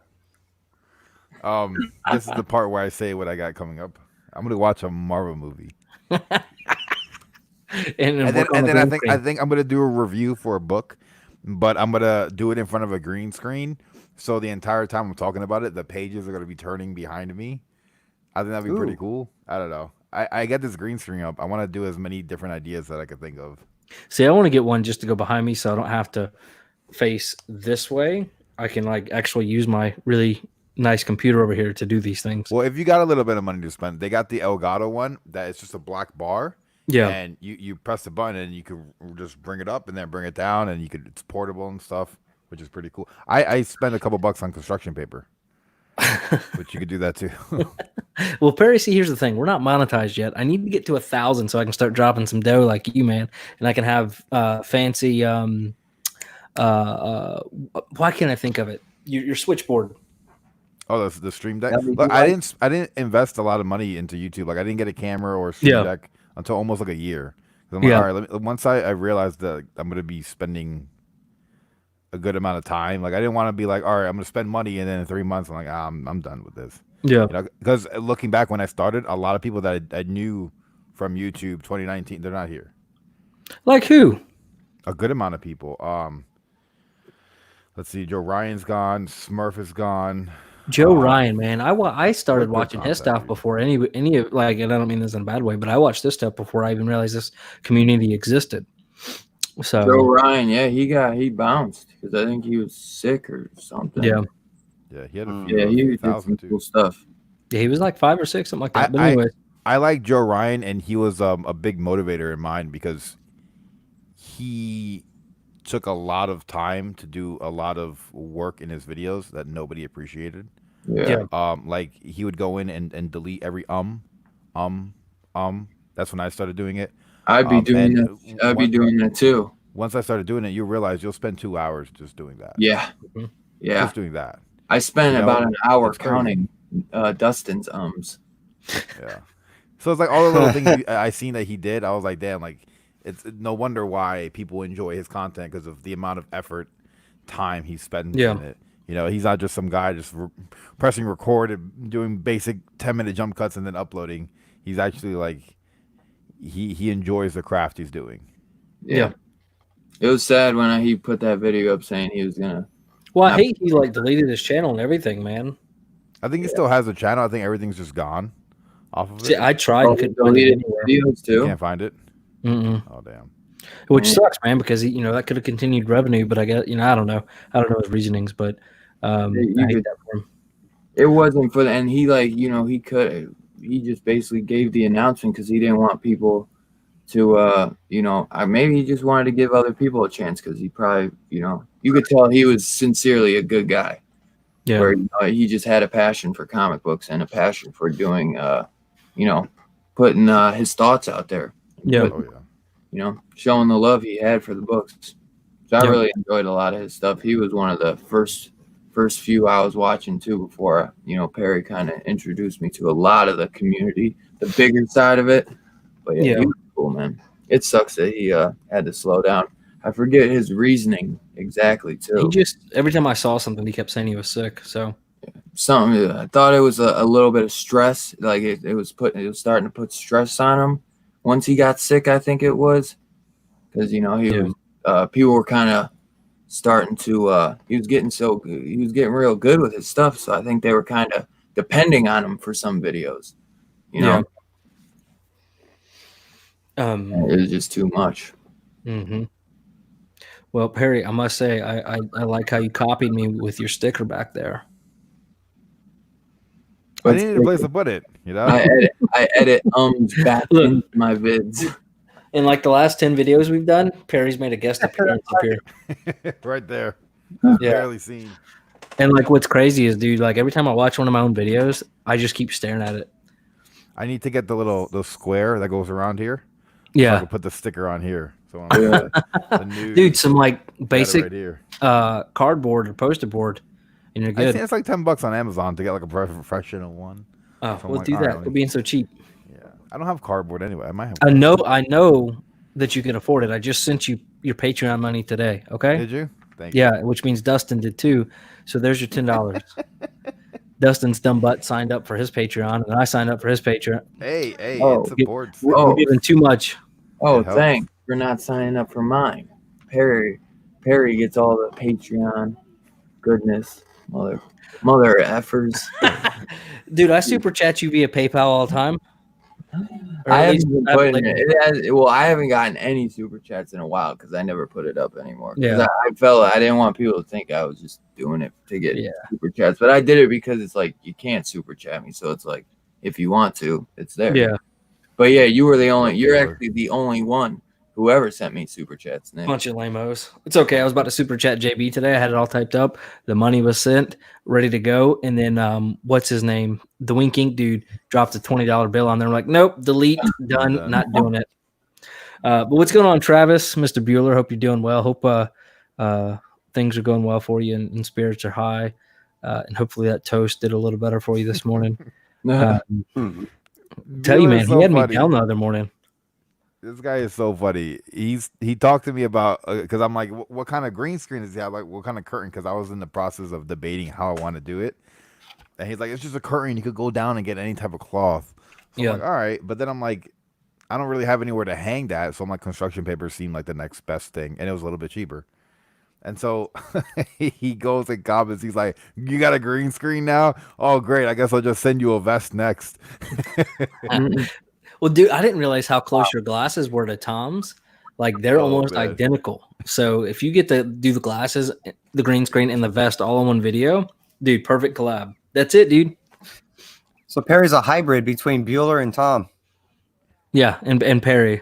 Like, he's got the Perry toe. I must have. I got the original Tom blazer. I got the Bueller green screen, and then I got the personality. So good to go. Yeah, I think I used to have like 6 Patreons. I must have lost like 2. So now I only get like $10 a month.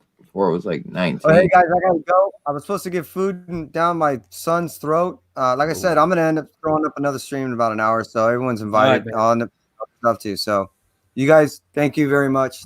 You take care, and I'll see you in a bit. All right, thanks so All right, much, well, man. You keep going. I just got a green leg. Thank you. All right, so we're doing it right. Then we're gonna go ahead and drop. Thanks so much for everybody who has been watching. I think if Bueller and Tom started copying the Perry Toe, that would be ideal. You know, No. maybe they can copy something from you. But we're Saturday. Justin, you said what live stream Saturday? I think at some point Dustin and I are going to go live, do our big giveaway. We're giving away, like, I swear to God, it's got to be a couple $100 worth of stuff, which is Bueller, it's working out outrageous. great. Hold on, what did he say? He's like, how's that working out for you? Bueller, you gotta watch my movie reaction. I think I'm just gonna stick with movie reactions for now on, because those are like high click-through rate. the Iron Man one has a 12% click-through rate. Hey, crazy guy, thanks for hanging out with us for a little bit. If we were ending, man, I'd have Travis come on here, or heck, Travis, you and Perry can come on. Me and Dylan we'll balance, and then we'll let you guys have your time to debate. I'll chop it up, make an awesome video. I need Bueller to do a collab with me. I've been looking for people to do videos with. Dustin said he wanted to do one with you. I think it's like an edited video, though. No, Perry. Yeah, Dustin set up to be able to do that kind of stuff. All right. All right, Justin. Me too, but yeah, Perry doesn't like me anymore. See, what it is Perry's been watching them Jim Mint collabs, and he's like, "Ooh, this sounds." He needs like the Buellers and the Toms to do collabs. Perry, oh yeah, that'd be cool. Did you see what happened? Speaking of Jim Mint. So watch a movie. That sounds so dumb, and yet a couple thousand people have done it already, bro. Perry, did you see what happened last week? With what? You weren't in the stream. You weren't in the chat. Steven came and hung out. He participated. Jim Mint finally showed up. Oh, that was the stream where I didn't get an invite. Yeah. I know, all-star panel. Yeah, he forgets about everybody else. No, you didn't want to hang out because you don't What do you mean? I was watching. I was in the chat. All-star panel. Yeah. Nobody. No invite. You were invited to every one of my streams. You were clowning. Well, it's funny because Dustin and I were recording videos, and then like we jump on the last like 3 minutes. Steven's like, "All right, see ya." Gone. Yeah. And I know it's funny. He asked about you guys too. I told one too because he wanted to come, and then you were long gone by then, Perry. You show up the first 3 minutes and you're out. No, I always have it on playing. Yeah, I'm just messing with you, anyways. Ooh, Tom and you did a video together. Bueller, when are you gonna do a video with me?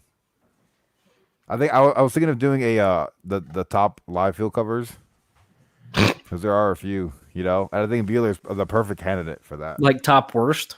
No, the top best. Look, okay. Look, if you watch my news video, you see that I give props to Rob Liefeld in the beginning. Speaking of which, we haven't got one of your like quick 5-minute news videos in a minute. I've been missing those, man. Yeah, well, I figured if I could drop one that's 20 minutes long and I get like 11-minute audience retention. Bro, let me figure out a video that hits like that. You won't see another video on our channel. Let a video like that hit. Yeah. See, I thought those new comic book day videos were going to hit because the first day we dropped it, it was like 300 views or something close like that. And then a week later, new comic book day is canceled. So that basically ruined my life. That hurts Bueller. What did he say? He doesn't want to do a video with me. Yeah.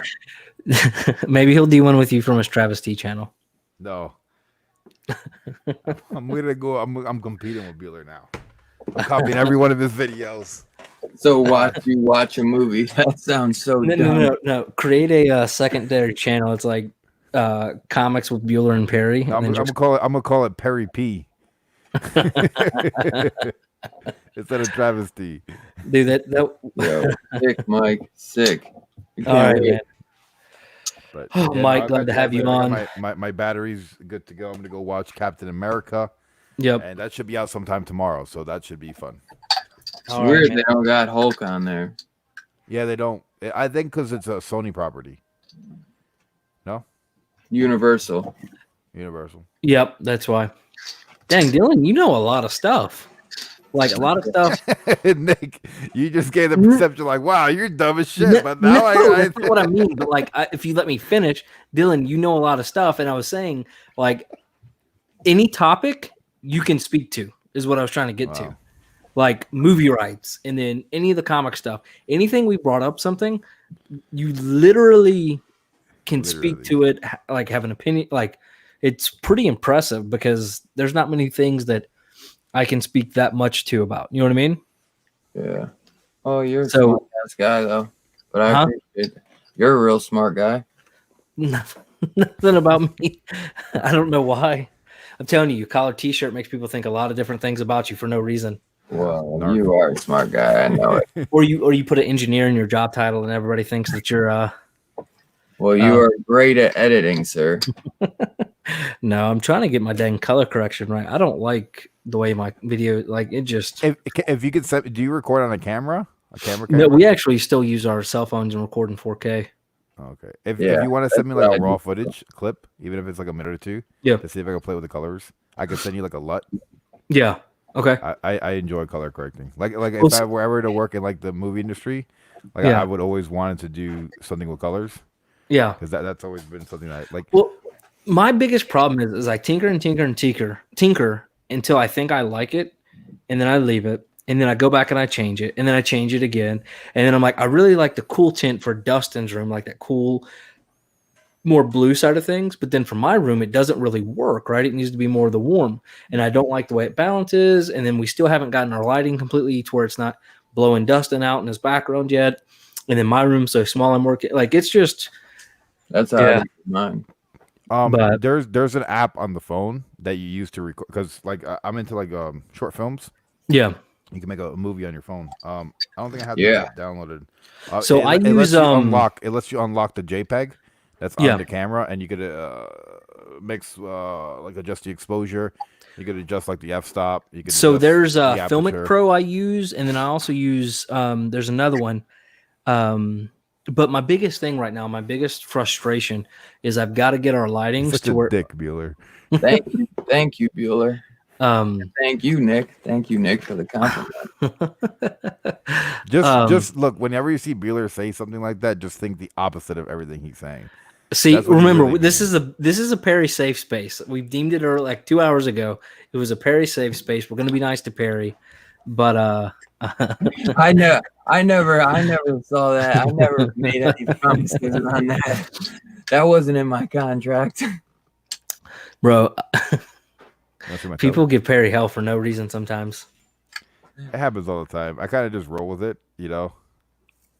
So on Buyer Pass, last thing, and I swear to God we'll go. But on Buyer Pass, I was watching on the rerun. And then I just see you say, like, you mumbled something and you were gone. And I was like, oh, he's joking around. But then, like, Rod and John and Jabroni, they all kind of got real serious about it real quick. And I'm like, oh, that wasn't like, was he really angry? Like, did something bad happen I missed? So, and I saw you come back on like an hour later or something like that. It's just like a chain of events. And it's like shit just gets old after a while.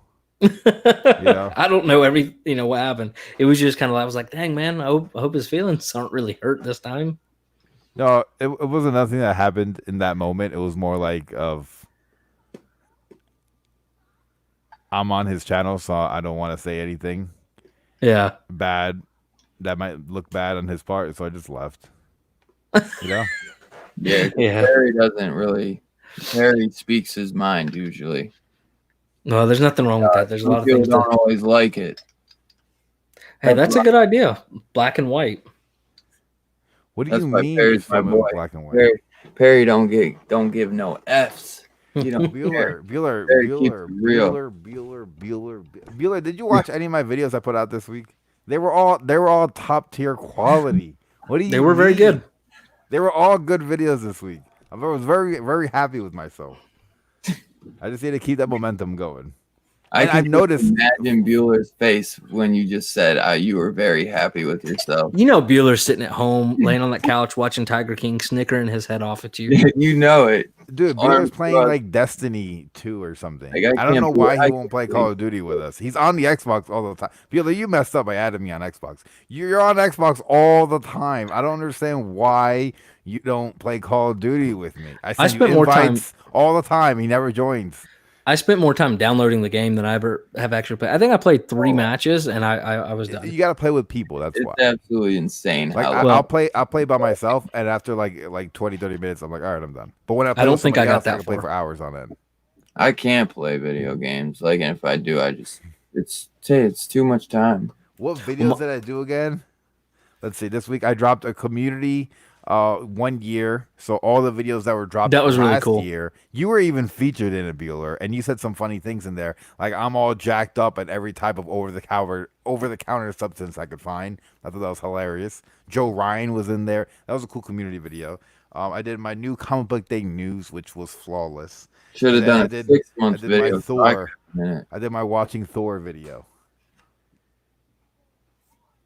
And once again, I wasn't in the 1 year video because I guess I haven't been doing it for a year. All I'm saying is all the videos that came out last year and the first weekend. Kidding. I know. All I'm saying, dude, is if Perry and Bueller are not in that 2020 wrap up video fighting, you know, what are you even doing? Yeah. What are you doing with your life, Perry? It'll make the cut. Even I got to get you guys back on there for round 2. I got to get a couple people on there, as a matter of fact. There's a few people on there. There's so many people that I could think to put on a video like that. He ain't right. They weren't even my videos. You're such a dick. That's what he's saying. Another video showing other people's videos. Yeah, but it was done in a creative way, Bueller. Okay. So in Perry's defense, Bueller did spell there wrong. He used the wrong there. Exactly. So if you're gonna talk it, you gotta type it right? Yeah. Nick is a grammar Nazi. I'm a Nazi of no sorts, but I do download the Grammarly keyboard. I suggest everybody to do so because it will make you seem a lot smarter than you are. Oh my god! That's a great soundbite right there. I'm a Nazi of no sorts. When I get a stupid spell checks. Oh my god! What is that one called? The Grammarly. Grammarly. That's what I use whenever I make a blog post for Tom's website. Bro, did you see that AOK he got the other day? Like for the community. I seen. Yeah, he was getting. But I was mostly like focused on the chat because I want to make sure because he gets like a couple trolls in there every now and then.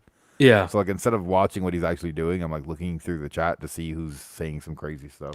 Dude, somebody sent like a Werewolf by Night #2, Ghost Rider #1. Those I'm like, oh my god, dude. What?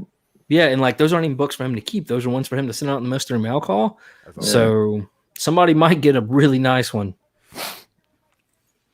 But all right, so I'll wrap it up for the 15th time. Maybe Bueller will get another chat in here before we go. And I'm digging the X-Force shirt there, Dylan. Thanks, man. It's funny. I got dude, it's like you're like the 7th person today to say that they really liked it. It's okay. Like when I did a live stream earlier, there were a bunch of people. Like Kevin was like, dude, that shirt's awesome. And then Chaos, the first thing he said, he was like, dude, I like the shirt. And a couple other people did. It's now, somebody needs to screenshot this and save it and put it on their IG, Perry. Yeah. Oh, Deadpool's like, put in the sign next to Cable, and he's like, I'm with stupid.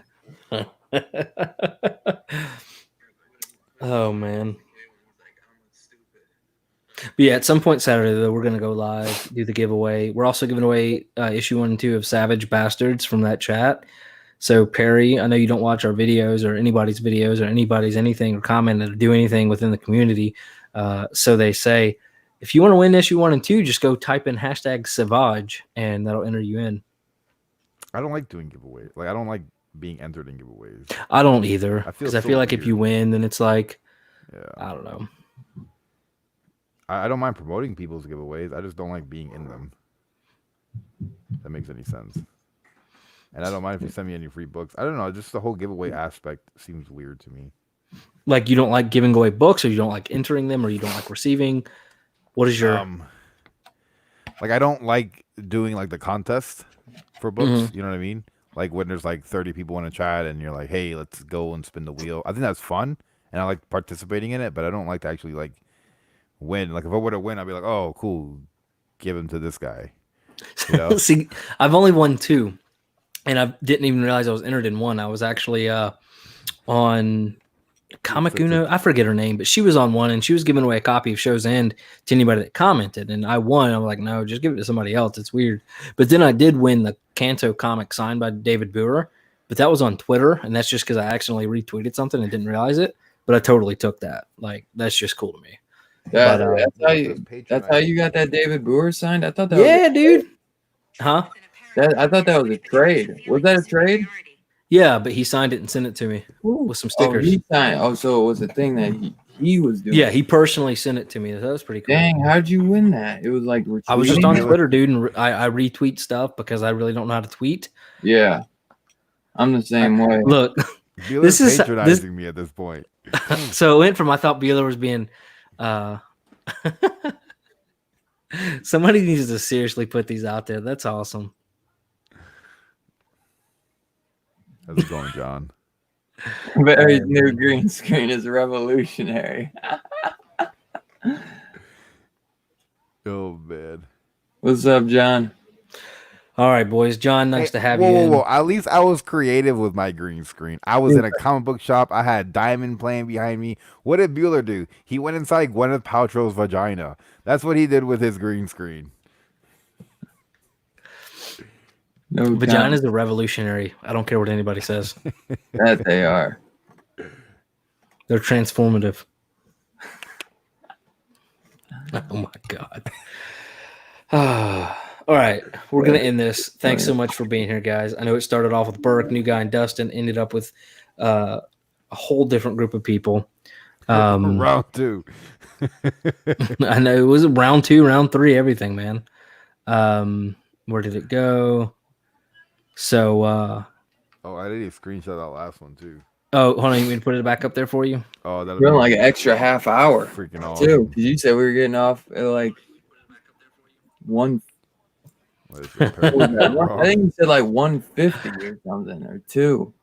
Dude, I was trying to get off of this thing 2 hours ago. I was only supposed to go 30 minutes. All right, I just want to leave this running until Travis gets done with all.